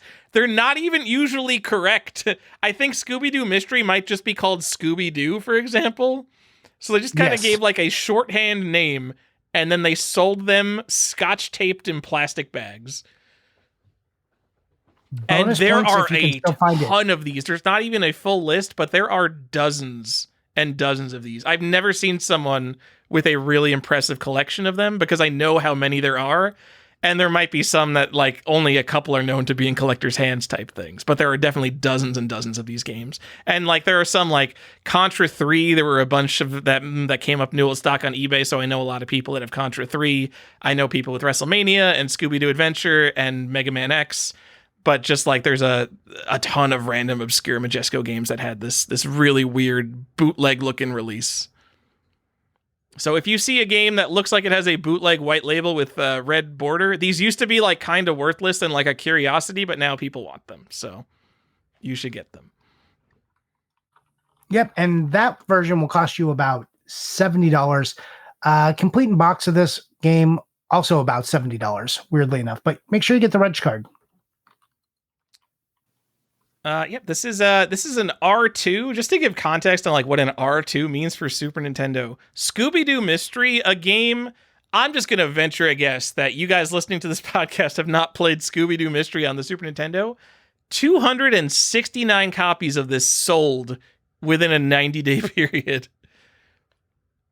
100% just people checking it off the list because it's a cheap game to check off the list. Not a single one of those people played this. There might be crossover too with Scooby-Doo collectors because there are like a fair number of those. Shut up. They already have the games if they're Scooby-Doo collectors because this game's like $45. Complete in box. Yeah. Oh, it's up to 60? All right, maybe it's more expensive now. What I see, and people have been, so we just said it's an R2, but complete copies of this are fewer and farther between, especially non-Majesco copies. So I'm glad you brought up how common it is. But what I've noticed lately, because I've been watching this game, is that nice copies, always less, but correct copies, even less now. I don't know what's happening, but people are just smashing parts together for whatever copies they can on this. And they're not right. They're not even remotely right. If you go to the complete, one of the nicest looking copies has just a bunch of generic bullshit parts in it. And it's got a Majesco manual in the normal box. Everything is wrong with this, but that's what you're dealing with. You can still find them sealed sometimes for around $200. But that might be like, I don't think people are really distinguishing between the Majesco copies that often on that. So if that's something you're interested in, don't buy a sealed Majesco copy. Like, wait for a good one. I don't know what kind of premium that's fetching on eBay.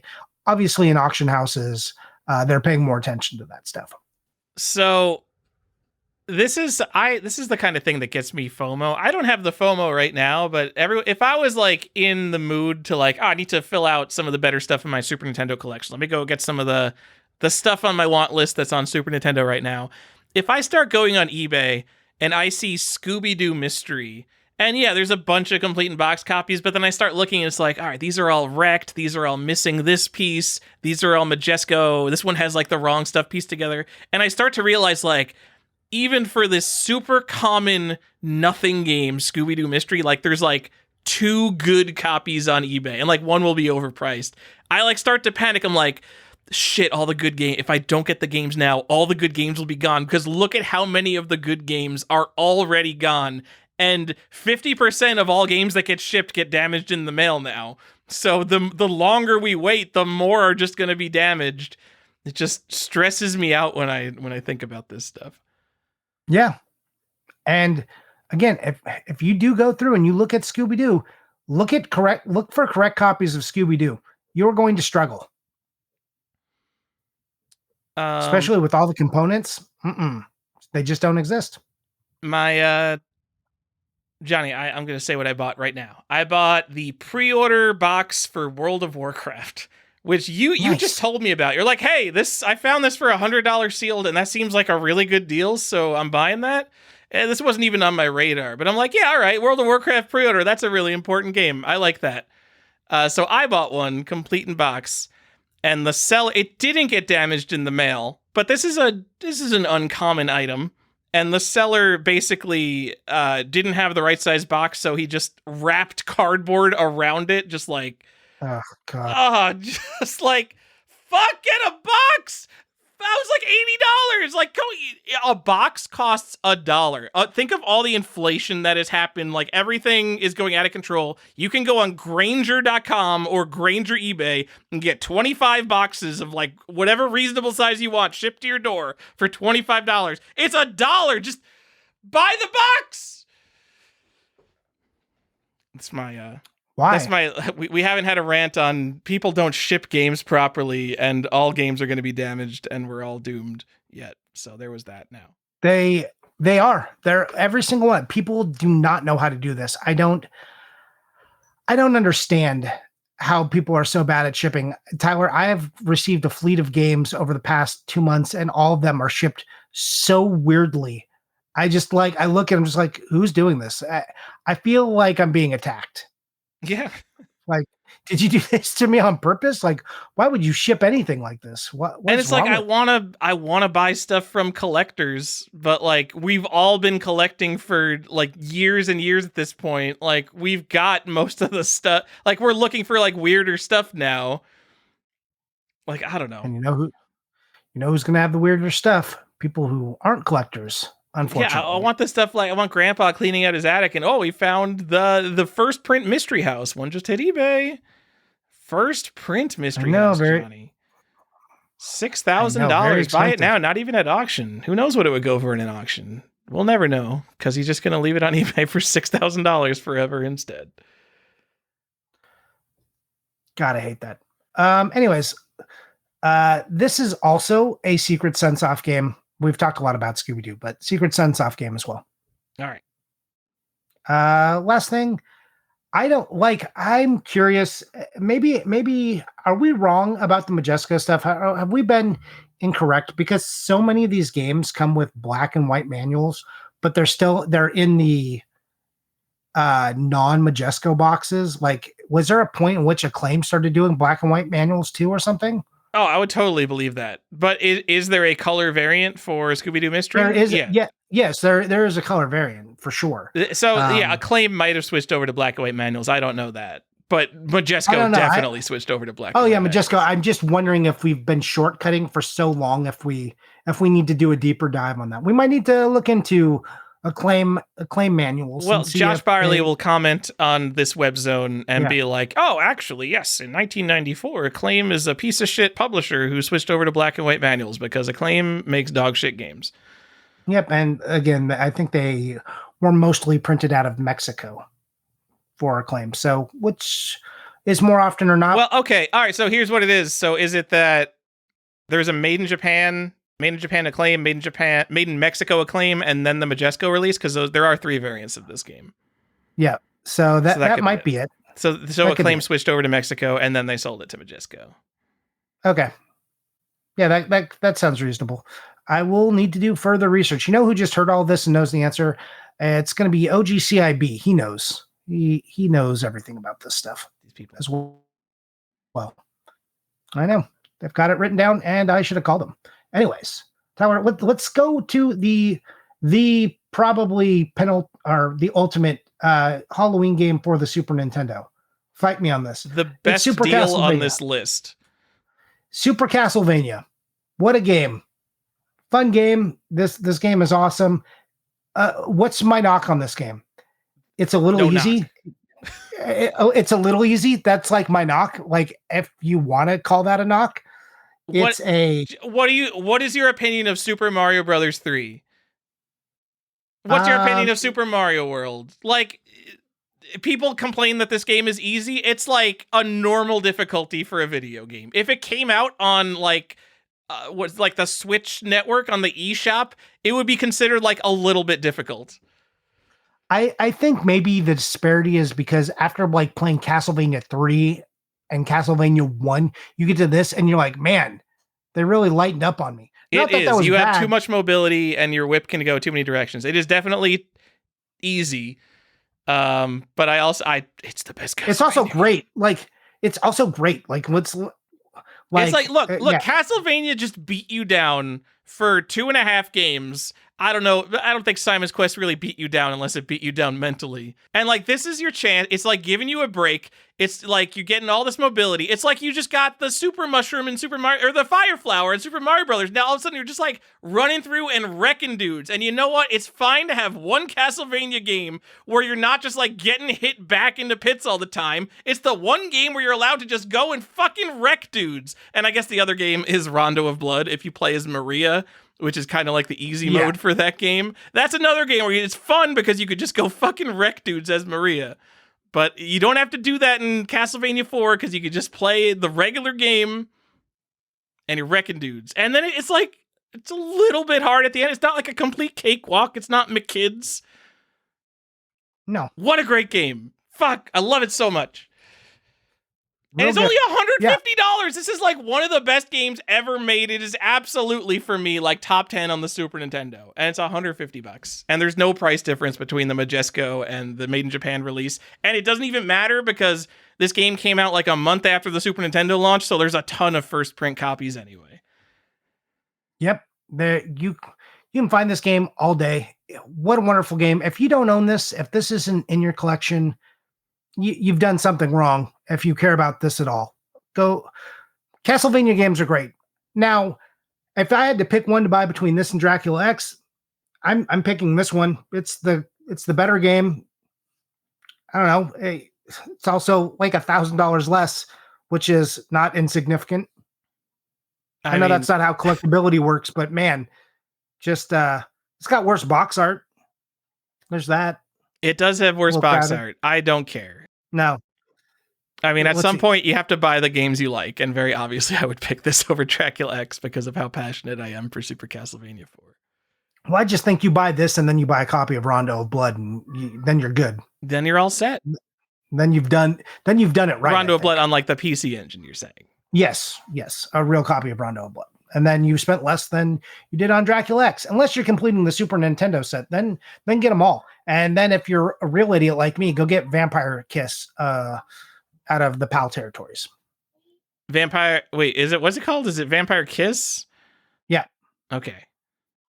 Weird. It's got that weird purple box. Super cool box. That box is so good. Love that box. We already said this has a Majesco release. It also has a Majesco white label release, but whatever. I mean, go get the Majesco white label if you can, but whatever. Yeah, that one pops up less often, I think. People tend to grade this one a little bit like, I don't know. Go find this game and try to buy the not made in Mexico version. What else you got for me? That's a 7 on my scale. We said. Did I say this is an R2? This came out right when the Super Nintendo launched, and it was the best a month game after Super Nintendo. World, yeah. So. Yeah, man. So you got to play Super Mario World into Super Castlevania. Fucking, what are you playing on the Switch 2, guys? And I think Donkey Kong looks great, but I don't think it had a Mario World followed by Super Castlevania 4 1-2 punch. And then you get like Link to the Past, man.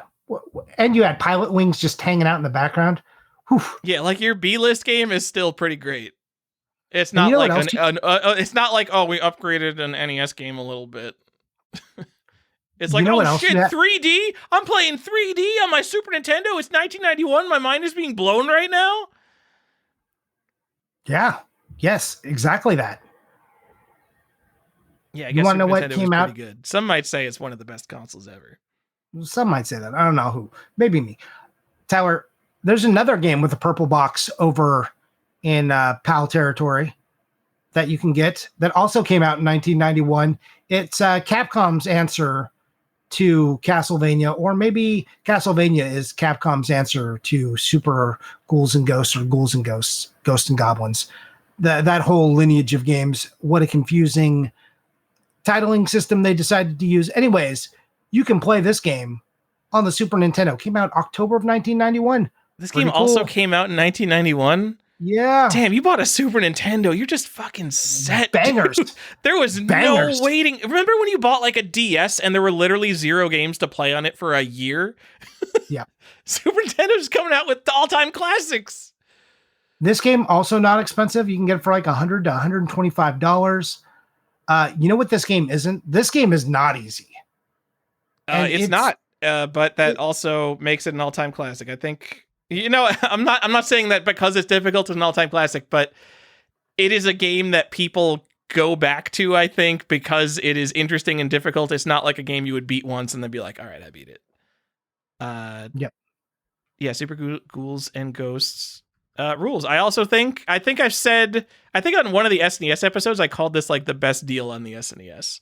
And maybe that's definitely an overstatement, but yeah, $125 for Super Ghouls and Ghosts is a fantastic deal. A deal. In terms of what video games you can get now, you could buy a Switch 2 game for $80, or you could get the 34-year-old Super Ghouls and Ghosts complete in box in a cardboard box for a little bit more. Yeah. Man, go buy this game. What a cool game. Again, I struggle on maybe the dark fantasy stuff, but you should own this game. What a good one. Also an R2. This was Not surprised. $90 2 years ago, apparently. I don't remember this ever being that cheap. I'm going to say that Fleo's wrong on that one. I always remember this being like a little bit more than $100. Because I've had my eye on this game a little bit. Have you now? You've been watching this one? I Didn't you own just 2 buy a nice copies and copy? I have like an 8 out of 10 copy and I'm still looking to upgrade to like a 9.5 because I do like this game a lot. Yeah. And I This like game- Super Castlevania 4, I'm looking to upgrade to like a copy with like the shrink wrap still on it, which I found at Midwest Gaming Classic, but then it had pan impressions on the box. Fuck. Ugh, if only you just bought it and taken the shrink wrap. Right? Is that how you do it?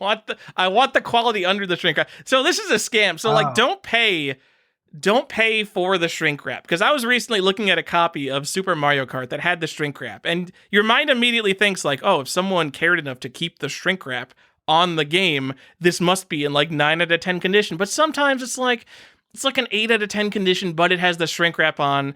And it's like, it's still a really nice game, but it's not so nice that it deserves like a 3x premium over a regular nice CIB. And I just like start to wonder, like, did someone take the shrink wrap off Vegas Stakes and put it on this copy of Super Mario Kart? Because I feel like this should be in slightly better condition if it had the shrink wrap on it for 30 years. Nah. So I think be fine. careful about that. And maybe I've heard of one person who takes shrink wrap off of lesser games and puts them on like Pokemon games. So judge the I've condition heard of that box under the shrink wrap. I've heard a few of these people out there that do this. I've seen people posting videos of how to do it. People are shameless. This is a correctly married part situation, but I feel like this is even more deceptive because you are trying to imply that it is a higher quality game when you put the shrink wrap on it, when it is not. It's in fact probably hiding the flaws because you have shrink wrap on it. Yep. Don't do that, Tyler. You know what? Go make your stupid Famicom converter pinball cart, because I don't care about that. But don't put shrink wrap on games. Don't like take a decent game and take Vegas Stakes and the shrink wrap off Vegas Stakes and put it on your Pokemon or whatever. Well, there's no Pokemon. No, keep your Vegas Stakes nice. Yeah. Right? You want a minty Vegas Stakes, man. I mean, if you don't have a mint Vegas Stakes and you own Vegas Stakes, why do you own Vegas Stakes? Hold on. I want to look at the popper. I bet Vegas Stakes is this like interesting to own sealed? There are 84 copies of the late print Vegas Stakes. There are like cases and cases of Vegas Stakes. It's just one of those games. There are 5 of the first print. So like the first print Vegas Stakes is like a little bit interesting. That's rarer than a lot of the games that we've been talking about now. And I bet you could get it for like under $100. Probably. It's kind of cool stuff to look for. I'm telling you, like these late prints and Majesco stuffs, they probably keep the prices down of the good stuff. And I don't know that first print Vegas Stakes is the good stuff, but this is the kind of stuff I'm always looking out for. Yeah, this is where your knowledge pays you back, as far as value goes. All right, Johnny, let's finish up this Halloween stuff. Yeah, well, we're almost done. Have you ever heard of the Twisted Tales of Spike McFang? Whoa! Uncommon game alert, but not so rare that I'm like jumping out of my seat, but probably the most exciting uncommon game on this list. There haven't been that many super rare games. I mean, it's also kind of an RPG-ish game. And there's not like usually too many like RPGs that will qualify. Are you forgetting another reason that this game has value? It's a furry game. Yeah, you are a vampire bat kid. Is that cool? You fight like walking cloves of garlic. You're also a magician, by the way, and you have a cape and you attack people with cards. I don't understand what's going on, but look, you've got pumpkin patches, you've got castles, and the undead. So, yeah, go ahead and find this game. It is collectible. I think the price on this game is come down. Like $400 if you find a good copy is probably, the price is probably still coming down, but I feel like it was in this range for a long time. It's like I 300 or also think 400. this is low. I think I pulled a couple of complete in box sales out of eBay, and it was like $400 to $500. And even 2 years ago, Joe has this listed as $600. I mean, this is not the first game that we've seen coming down in price.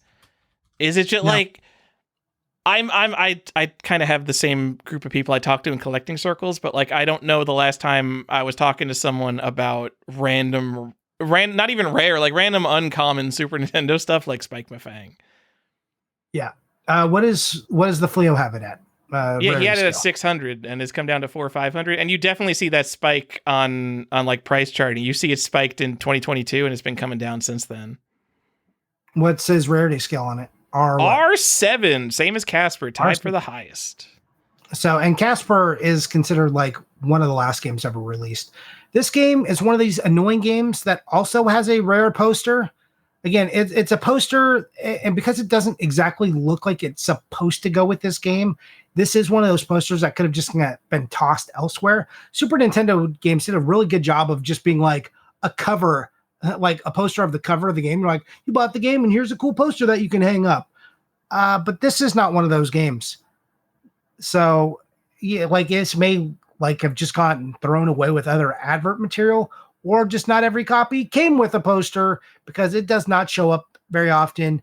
And when it does, this game does fetch a little more. So keep an eye out for that if you are buying The Twisted Tales of Spike McFang. Iwata's got one sealed copy. Lame. Casper has 0, at least Iwata. Yeah. So yeah, and this also came out in North America and Japan. I'm going to give the box art the nod in America, a rare win for America on the box art. Warlock. I love talking about box art on our audio podcast. I know. Look, I didn't go into a description. I just said which one's better. Jesus Christ. Warlock for the Super Nintendo Entertainment System, made by Acclaim in 1995, came out in October. This is based on nobody's favorite movie, Warlock. Actually, Johnny, the name of the game is Beware the Ultimate Evil of Warlock. No, that is not the name of this game. The name of this game is Warlock, and it just says Beware the Ultimate Evil.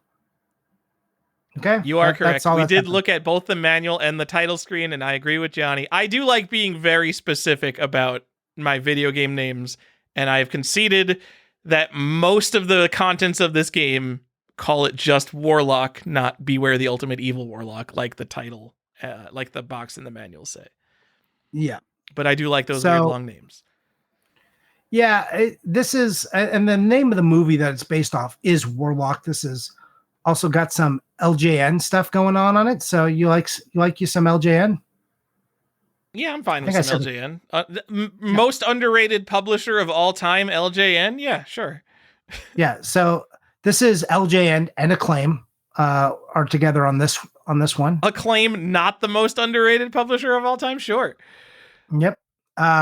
It comes with a poster. It has a reg card. This game is not very expensive. This movie, though, did get 2 sequels. So there's a whole trilogy of Warlock movies you could go enjoy to go with this not good game. This is not a good game, Tyler. I don't even know what the Warlock series is. I've never heard of the movie Warlock. I only know the movie Warlock exists because of these games. Hey, you want to travel in time and be like a warlock? Yeah, the movie is weird. It's got some weird stuff going on. We don't need to like get into. No shit, a movie called Warlock is weird. I mean, but it's weird that it's like got a time travel element in it. So yeah, you want time traveling evil and in a platformer. This is and a soundtrack that's mostly chanting, but there's like occult symbols all over it. I think on the movie cover there's a pentagram that they removed from the front of this box. Ooh. There's supposed to be a pentagram under that hand. They don't remove the demon and the literal devil in Demon's Crest, but that pentagram, we can't have that. The parents won't buy it.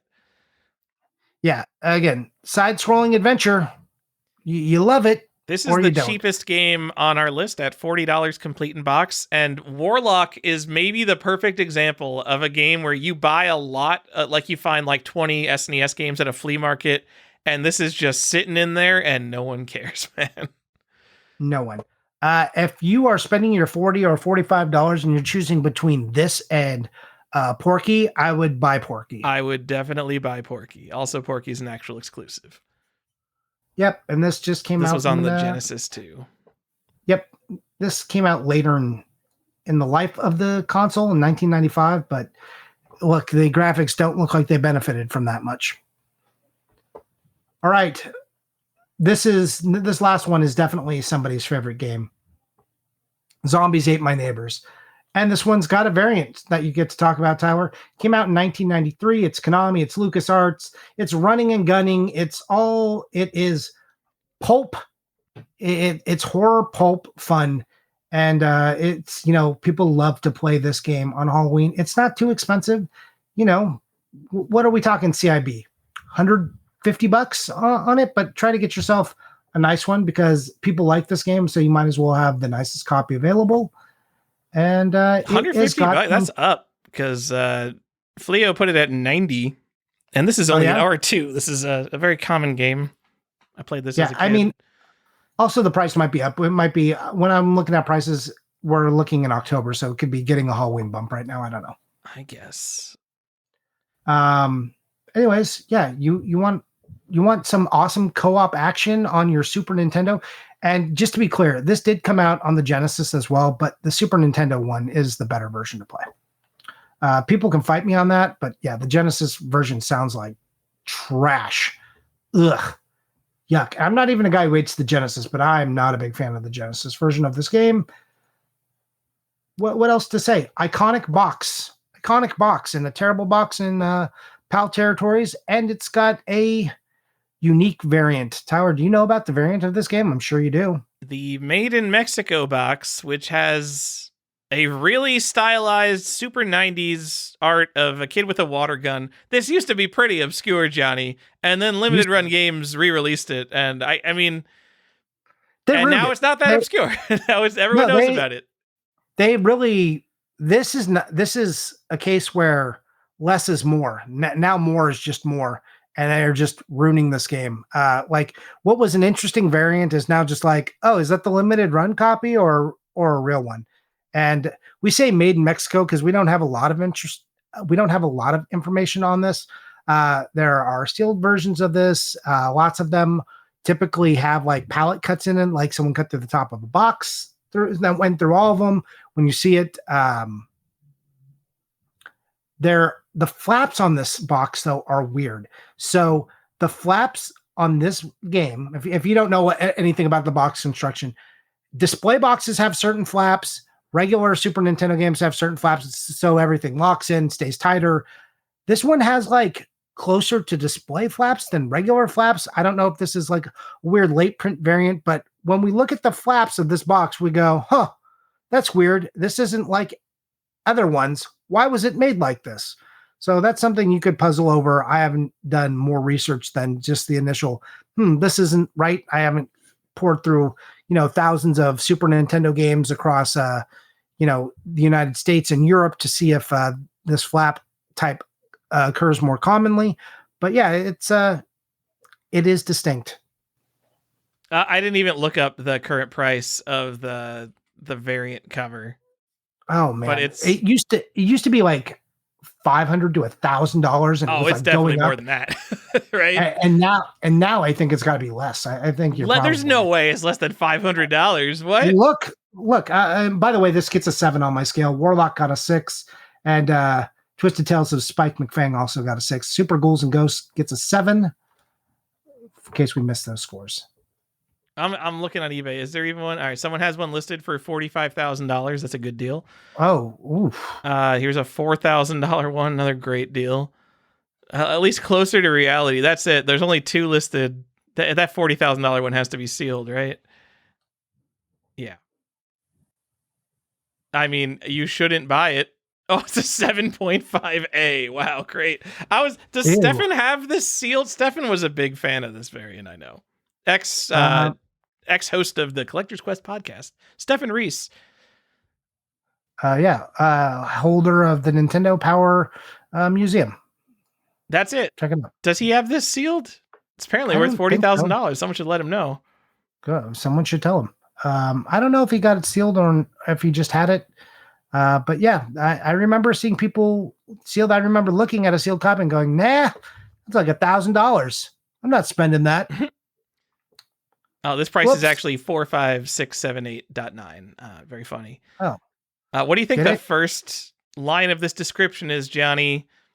Diversify your investment with 4 exclamation points. Excellent news. I'm glad ChatGPT wrote their eBay prompt.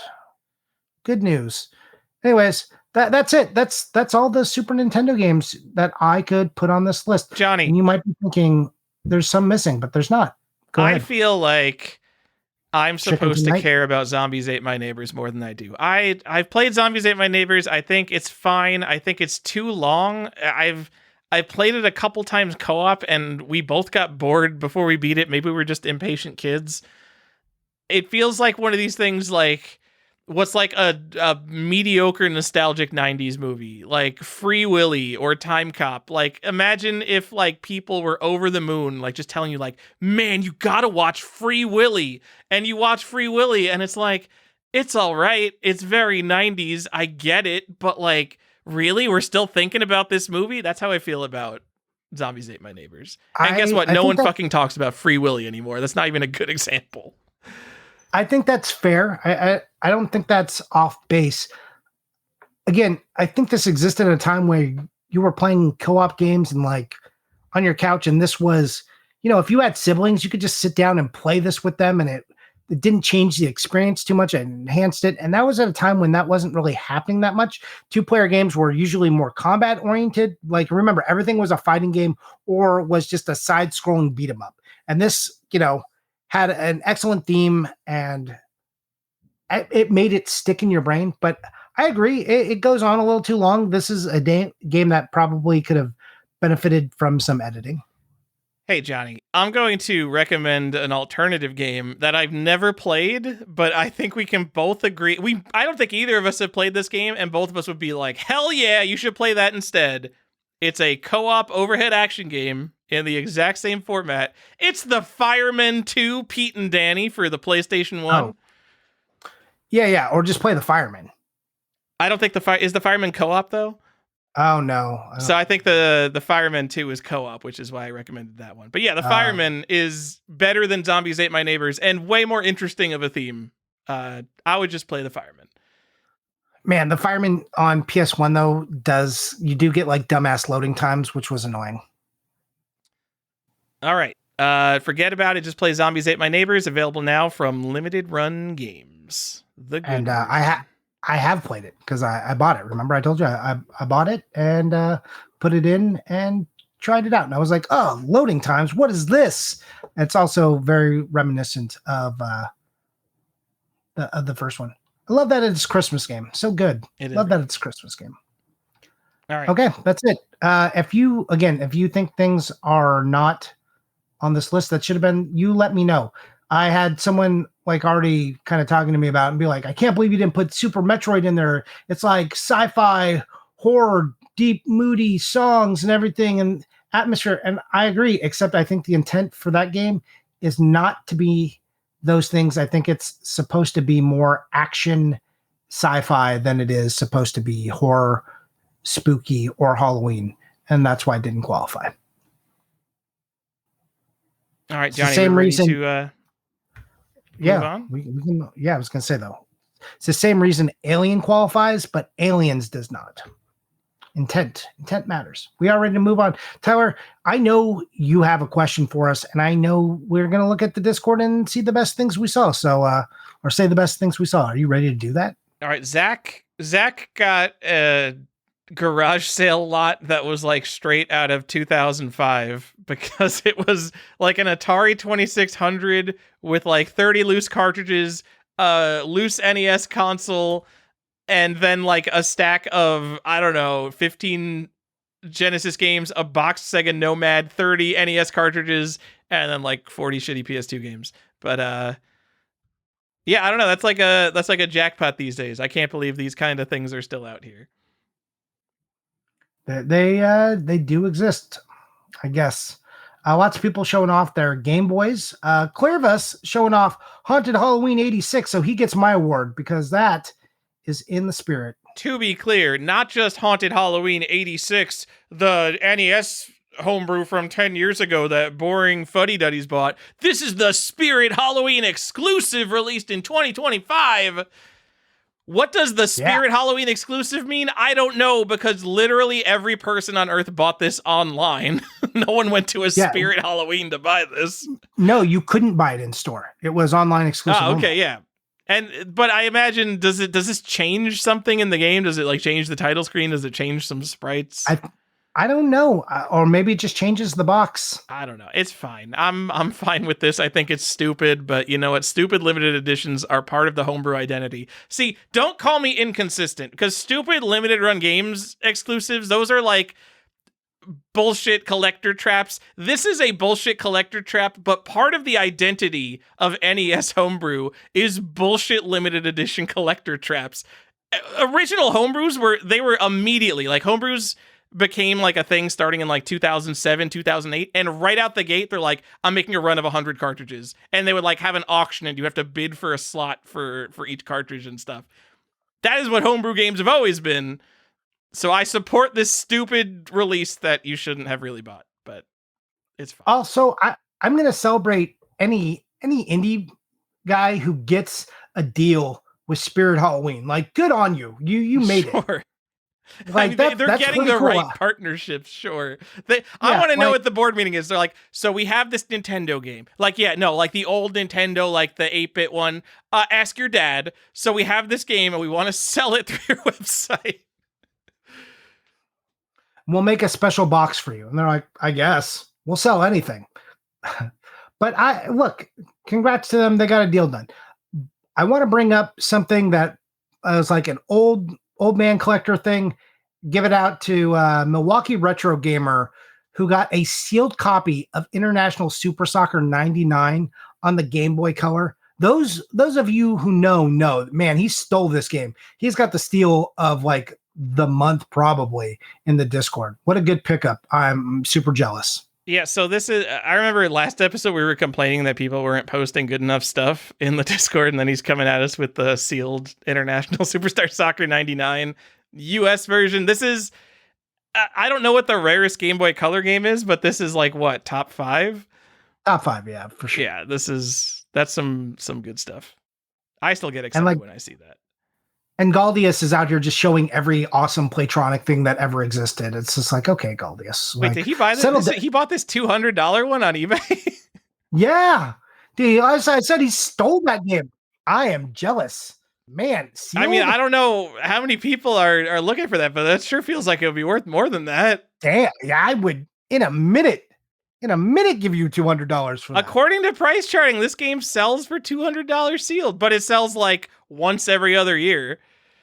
Yeah. But yeah, this game, like, there's like 5 sales between both complete in box and new. So like every copy is like someone like, oh shit, it's for sale. I got to buy it. Well, also, I bet that's exactly what happened when he woke up and checked his save searches. Yeah. There's also this thing though, where there's a PAL copy that looks exactly the same. So that's probably effing up the prices. Oh yeah, it could be that.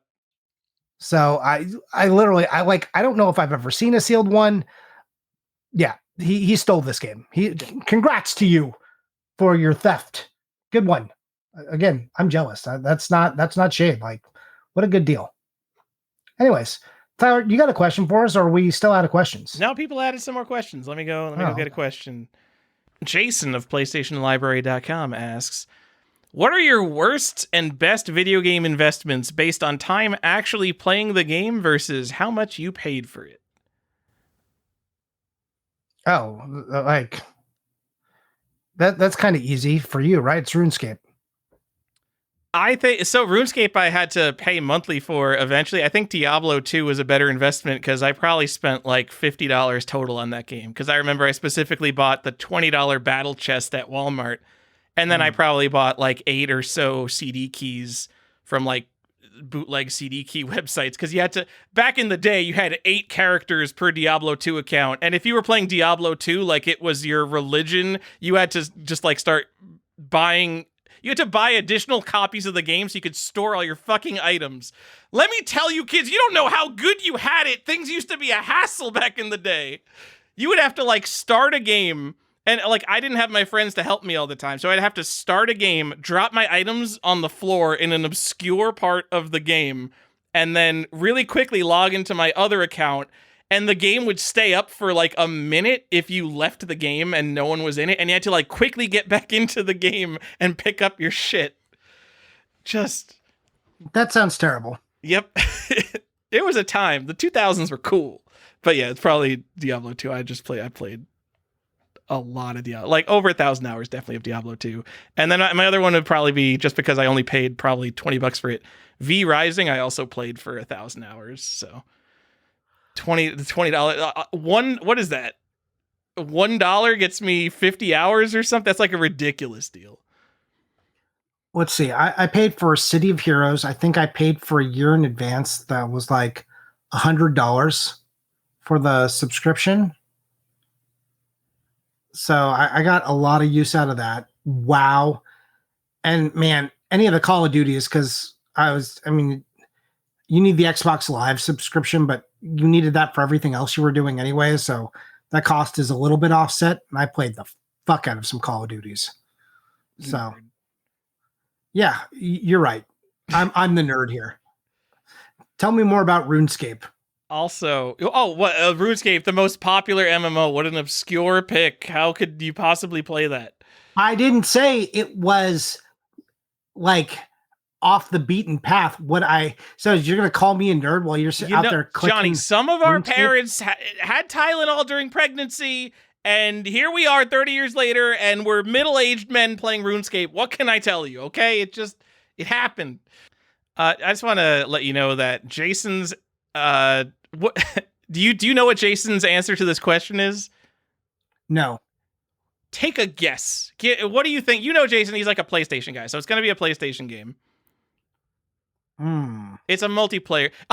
This won't help you. It's a multiplayer game. It's a sci-fi multiplayer game. I have no idea. Mass Effect 3. Oh, weird. He's spent 400 hours playing Mass Effect 3 multiplayer. He was like in the top 1% on the leaderboards. Who the fuck was playing Mass Effect 3 multiplayer? I didn't even know that game had multiplayer. I didn't know either. That's crazy. I don't even hate Mass Effect 3. I mean, the ending was a letdown, but I don't care. I think people are way too hard on Mass Effect 3. I think Mass Effect 3 is a totally good game. Yeah. I think that like the ending is stupid, but like Deus Ex Human Revolution basically has that same ending where you get like 3 paths and you very obviously pick one of 3 endings. And like no one gives Deus Ex Human Revolution shit. People love that game. So it's just because Mass Effect's totally built you up on like all these choices you were going to have. Oh, whatever. That never means anything. Choices never mean anything. It's always just railroading you to like a slightly different thing. Oh, we're going to change this one little thing in the end. Like, yeah, it's the same people who play D&D and don't realize that the Dungeon Master is basically woven a script for them. And it feels like there are no boundaries, but there are definitely boundaries. Exactly. I just want to say, I'm not hating on playing Mass Effect 3 because I played a lot of Uncharted 2 multiplayer, which is not a game you would think would be good multiplayer, but Uncharted 2 multiplayer was kind of good. I played some Uncharted 2 multiplayer. Yeah, that game was cool. Yeah. I just wanted to play more Uncharted. I think this was my problem. It was like, it can't be over yet. Anyways, Tyler, we have any more? Was did we answer that seemed long enough, Johnny. Okay, cool. All right, Tyler. Questionable jokes. We're 2 hours and 20 minutes into the episode about Super Nintendo Halloween games. How is this even happening? I don't know. How does this podcast happen? I don't know. I sit down to 20% of these shows, and I'm like, the show's going to be over in 30 minutes. What can we possibly have to say about these things? We know how to overdo it, Tyler. Brevity is not a skill we possess. That's true. We are bloat. Let's get to what we bought and what we played. Tyler, you played so many games and you bought some games. Tell me about them. Well, the only thing I really bought was the World of Warcraft pre-order thing. It's a small Very box cool. PC game. Does it even have software in it? I swear to God, I haven't even opened it. I think There's it a just book in has a there. book in it. I don't know if there's software. Mine's sealed, so you could tell me. That'd be great. Pre-order only game not included. It is literally a box. It's a small box PC game, no software inside, but includes a WoW novel. I don't care. I kind of love it. It's awesome. I'm not gonna say this is like the coolest thing to have. I think pre-order bonuses are kind of a bullshit side thing. I would rather have, if I'm in like investing in a sealed thing, I would rather have the first print PC copy of WoW. But it's such an important game that I do like having the extra bullshit for this one. Mm-hmm. Johnny, I played so many games I don't even have time to talk about all of them. I'm gonna save my time to talk about the big games. So I beat Star Wars Dark Forces 2 Jedi Knight. That game's fine. It's like a janky 1997 Star Wars FPS with first-person lightsaber duels, and it's kind of just as janky as you would imagine that would be. I beat Final Fantasy Adventure, Seiken Densetsu 1. That game rules. It's like a slightly rougher version of Link's Awakening. And it came out 2 years before Link's Awakening. That's a really big and cool Game Boy game. I guess it does appear, I did check, it does appear on a lot of like best Game Boy game lists. I feel like people haven't recommended that game to me hard enough over the years. And I think I kind of look at it and I'm like, oh man, there's 4 Final Fantasy games on Game Boy. I think I'm just going to skip all of those. You should maybe not skip Final Fantasy Adventure. That game is really good if you like Zelda-like games. This is not fucking Newtopia. I'm sorry, I always dog on Newtopia for being a kind of mid-Zelda clone, but it's the most mid-Zelda clone. Okay. Johnny, I beat the Magic of Scheherazade. Oh, yeah!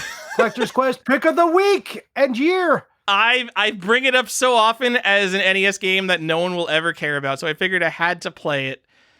And it is an okay game. I think less of it than literally everyone on the internet. So everyone on the internet gives this game between like 8s and 10s, which is completely ridiculous. I am 100% sure that it is getting the hidden gem bump because all the reviews also mention like, this game is so obscure. How come no one ever talks about this? This Talk is about it all the time. 10 out of 10, perfect NES game. So it's Zelda with JRPG level ups tacked on. And like, fine, it was like 1987 or whatever. We were trying something new. We kind of know now that like level ups in Zelda isn't what feels good. When you are progressing in an action adventure game like that, it feels better when your progression is gated by like items and not like grinding dudes to level up. So I'm not going to knock it too much for that, but that is something that is like less ideal than what we would have today. And then there's just like all these random fucking mechanics, and there's so many mechanics in this game, and every single one of them is half-baked. And people give it credit for being, like, innovative, but there's just so much fucking shit in this game, and they do nothing with any of it. Oh, it's so frustrating. So one of the big things in this game is basically imagine a Zelda game, and then every time you walk onto a screen, like a new screen, there's like a 1 in 10 chance that you're going to get a turn-based random battle, like Dragon Quest, with a party. And your party only matters in these turn-based battles, and your party can only get damaged in these turn-based battles. So what do? You run away from every battle. There's no reason to do the turn-based battles. It's a completely pointless system. There's a whole system where you can recruit soldiers, and the soldiers only work in turn-based battles, which are completely pointless. So that entire recruiting system, completely pointless. There's a day-night cycle that's essentially completely pointless. There's an eclipse system where you have to go back in time and plant a tree during an eclipse. And it's like this whole big thing. You like walk across the world. It takes you forever. And when you do that, and you have to wait for the eclipse, so it involves just like waiting while doing nothing, I guess grinding. And when you go back in time, plant the tree, then go back in time, and the tree is grown, what do you get? You get like some items that you could have just bought in town. And it's all just a huge waste of time. What happened is they played Ultima, and Ultima has a phases of the moon system, and they were like, well, we got to do something like that, and they put this completely half-baked, does-nothing eclipse system into the game. There's a mechanic where you have a spell that reveals hidden staircases, except every single time you walk onto a screen with a hidden staircase, your little fairy companion tells you to use the spell every time. Not even just the first time you walk onto the screen. Every time they're like, use the hidden staircase spell. What is the point of a hidden staircase spell if you're just going to be told to use it every single time? There are so many pointless systems in this game. You people have no quality standards. You think that every mechanic added to a game automatically makes it better. If you add a mechanic to a game that does nothing, or I don't want to interact with, or makes the game longer or just like worse for no reason, that makes a game worse. It doesn't make a game better. So whatever, Magic of Scheherazade. It's like, it's a fine game that's made worse by all this stuff in it. It's fine. It's not like a bad game. It's a good action adventure game. It just has, it's fine. That's my review of the Magic of Scheherazade. That is the only negative review of this game you will hear anywhere on the internet, because everyone fucking loves this game for some reason. Well, you did it. You found a way to be contentious. Congrats. I did find a way to be contentious. And it's not, again, it's not a bad game, but it's like action adventure Zelda clones. Like, how many fucking action adventure Zelda clones are there? And how soon is it until you die, right? We got like, what, maybe 40 years left? Person listening to this podcast, how many really good Zelda clones are there? There's probably official Zelda games you haven't played yet, and you're going to spend your time playing the fucking Magic of Scheherazade on NES? What are you doing? What are you doing? Also, go check out Ultima 3. I'm just saying. Hey, Tyler, I was told that The Uninvited is getting a sequel, and we're going to be able to play it next time we come out. Are you serious? Why? Yeah. Oh, wait. Did I hear about this? Did you already tell me about this? No, and I heard Beyond Shadowgate is getting a port to the Switch. Well, that's not surprising. Yeah. Then the least surprising You're talking news, about the new Beyond Shadowgate, not the TurboGrafx Beyond Shadowgate. I don't know, Tyler. Johnny, you are talking about the new one. No one is playing freaking TurboGrafx Tyler, CD Beyond Shadowgate on the Switch. All I'm telling you is I don't know, and we can hope it's both. All right, Johnny. Well, what have you been buying? What have you been playing? I've been playing kind of a lot here. Tyler, you'll be shocked to know that I played Diablo. And that was it. I played for an hour.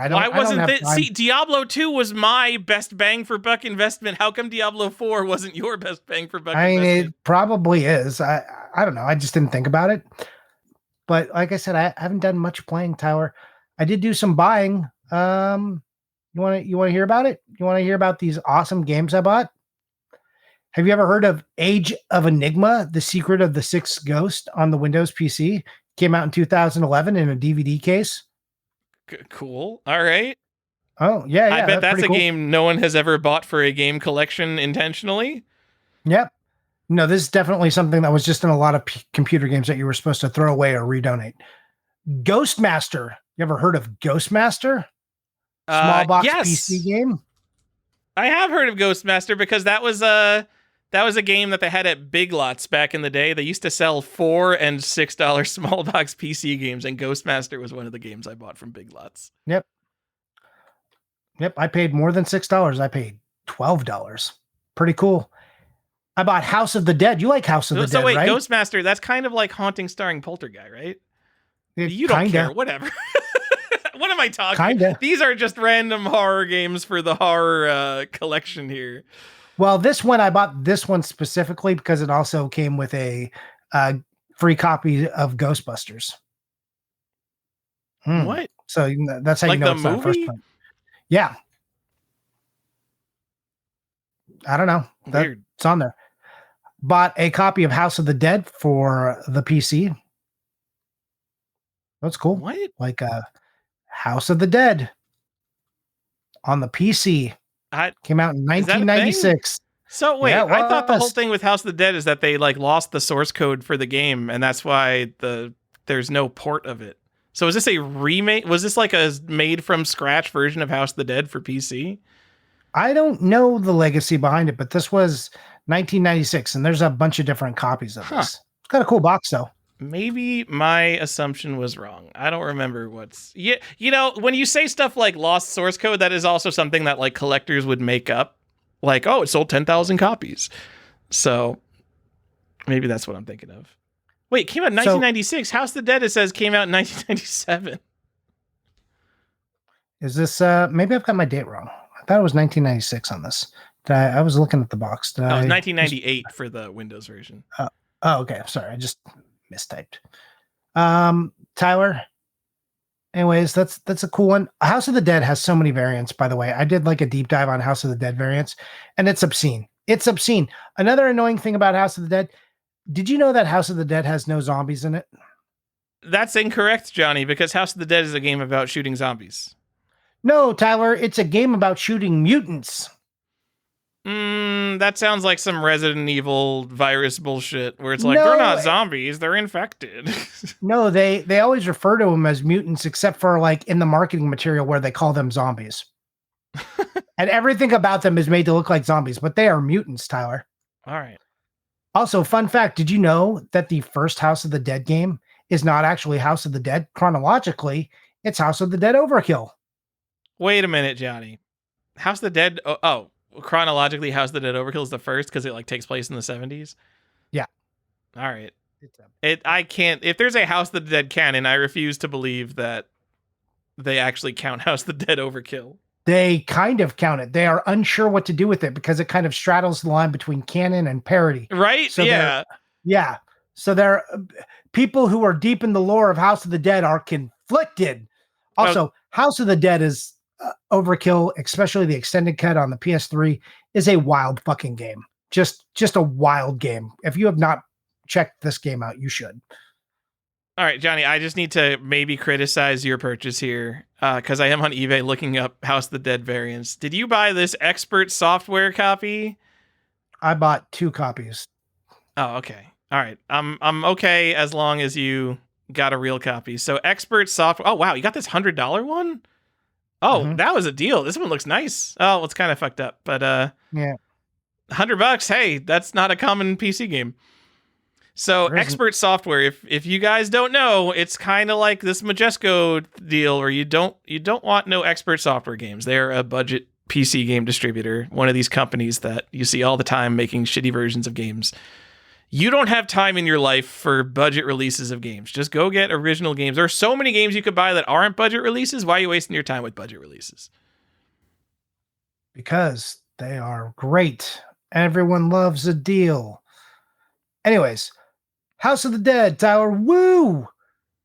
And then I have one other game I bought. You know what that one is? You ever heard of Harvester? I told you about Harvester.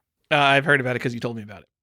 Yeah. Anyways, this is a cool PC game. It goes for a little bit of money. I don't know what is happening with Harvester, but it is a PC game that I found that people recommend and that people liked. It's like FMV horror from 96 or something. I have to look more into it. I was just told that this was one of the game. A cult classic, maybe? Yeah. 1,200 reviews on Steam. And like extrapolate, that means like tens of thousands of people have bought this on Steam. People like this game. It's like, it's a very cheesy FMV, very gory game. Yeah. The cover is pretty iconic too. You've probably seen it. It's a dude kind of looking like a Grim Reaper standing out in the middle of a cityscape with a giant scythe in his hand. So he's clearly not farming. And it's got nudity. Yep. Everyone loves nudity. Horror and nudity go together.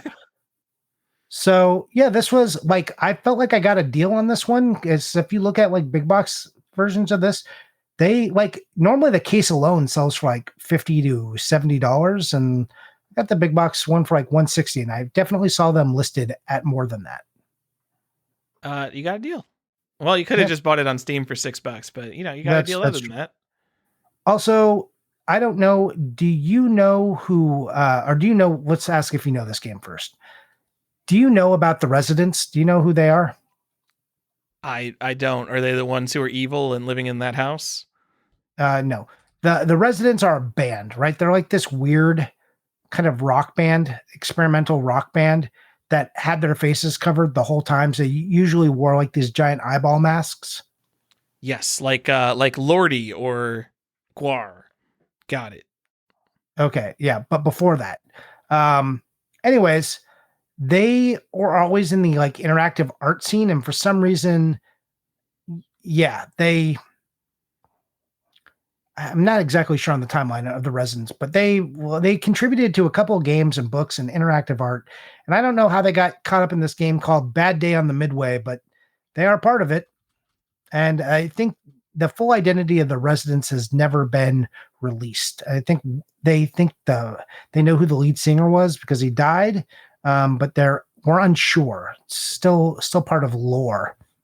Anyways, look up the Residents if you want like an interesting documentary to watch.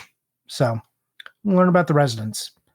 All And right, so yeah, this is another weird FMV adventure. This is more artsy stuff. yeah. That's kind of neat, man. Early '90s stuff. I guess this is mid '90s stuff, but this is some cool stuff. Yeah, it's weird. Anyways, I bought that because like getting that weirdo stuff, so I can make a YouTube short that no one will watch. Like you never see like Taylor Swift isn't going and making a 3D adventure game, but we had The Residents and Prince and ACDC, or not ACDC, Aerosmith, like all sorts of people. Michael Jackson. Everyone had a video game in the 90s. What happened to that? We need more people to just bust out their creativity, because you know what? The stuff like the Prince game and this Residents game, that's like some weird stuff.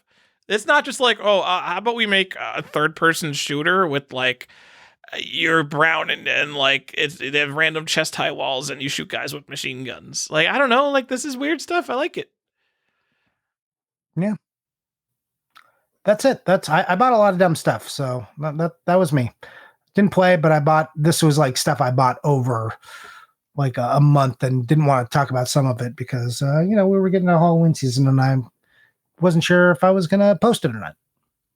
But that's the show, Tyler. We did it. Oh, I have an update, Tyler. Whoa. You're gonna love this. I got my refund from eBay on that guy who stole my money about that manual. Oh my God. Great. I'm so happy for you. But eBay is doing this thing where they're just like, oh yeah, well, it's just a bad experience for everyone. So they like removed my feedback from him and just gave me my money back, but they removed my feedback. I was like, yep. Oh, well, you definitely had what was your feedback, Johnny? My feedback said, did not send manual, sent a golf game instead. Beware, this guy is a scammer. Right. I didn't like go crazy. All right. I figured you would have gone crazy. No. I wanted, look, I didn't want my feedback removed. I wanted people to know that this guy was a scammer and, they should avoid him. Well, I'm sorry about that, Johnny. There's no way you could report all the repros and bootlegs and shit on eBay. You could report all that shit. It's all just coming back. It's what a pain in the ass. eBay doesn't care. Like they made me go through, Tyler. It took over a month for me to get my money back. It was crazy how long this took. They don't care, especially they don't care about video games. If anything, like, they care about sports cards because they have, and like sneakers because they have like their own authentication programs, because they must be getting so many like support cases about these things that they're like, all right, it will literally be cheaper if we just like run something special for this. But video games, they don't give a shit, Johnny. It's a fake collectible for weirdos. Oh yeah, I told you I bought those shoes and they came with the authenticity guarantee, and the box came damaged. Like they shipped it in too tight of a box, so the box came crushed for the shoes, and they were instantly like, "We're going to give you 25% back right now. How's that sound?" I was like, before I could even do anything, I was like, "Okay, I guess that's fine. Thank you." They wanted me out of their face immediately. That was resolved in minutes. This took over a month of my life and multiple calls to eBay. And like I had video proof that the guy was a thief, and they were just like, we don't care. We just want to get no one looked at that video, Johnny. No, I know they didn't. It was fucking obnoxious. Anyways, I know you're a thief, guy who sold me a Hagan manual. If I ever find you, I'm gonna frown at you deeply because I'm too old to be punching people now. Just because every episode is someone's first episode. When Johnny says Hagan, he means Hagane, the final conflict for Super Nintendo. No, I mean Hagan. That's all for this show. That's how Tyler told me to pronounce it. That's how he likes it best. I'm going to go walk my dog, Johnny. Tell the people goodbye. Okay, I'll say goodbye now, everybody. Bye, everybody. Bye.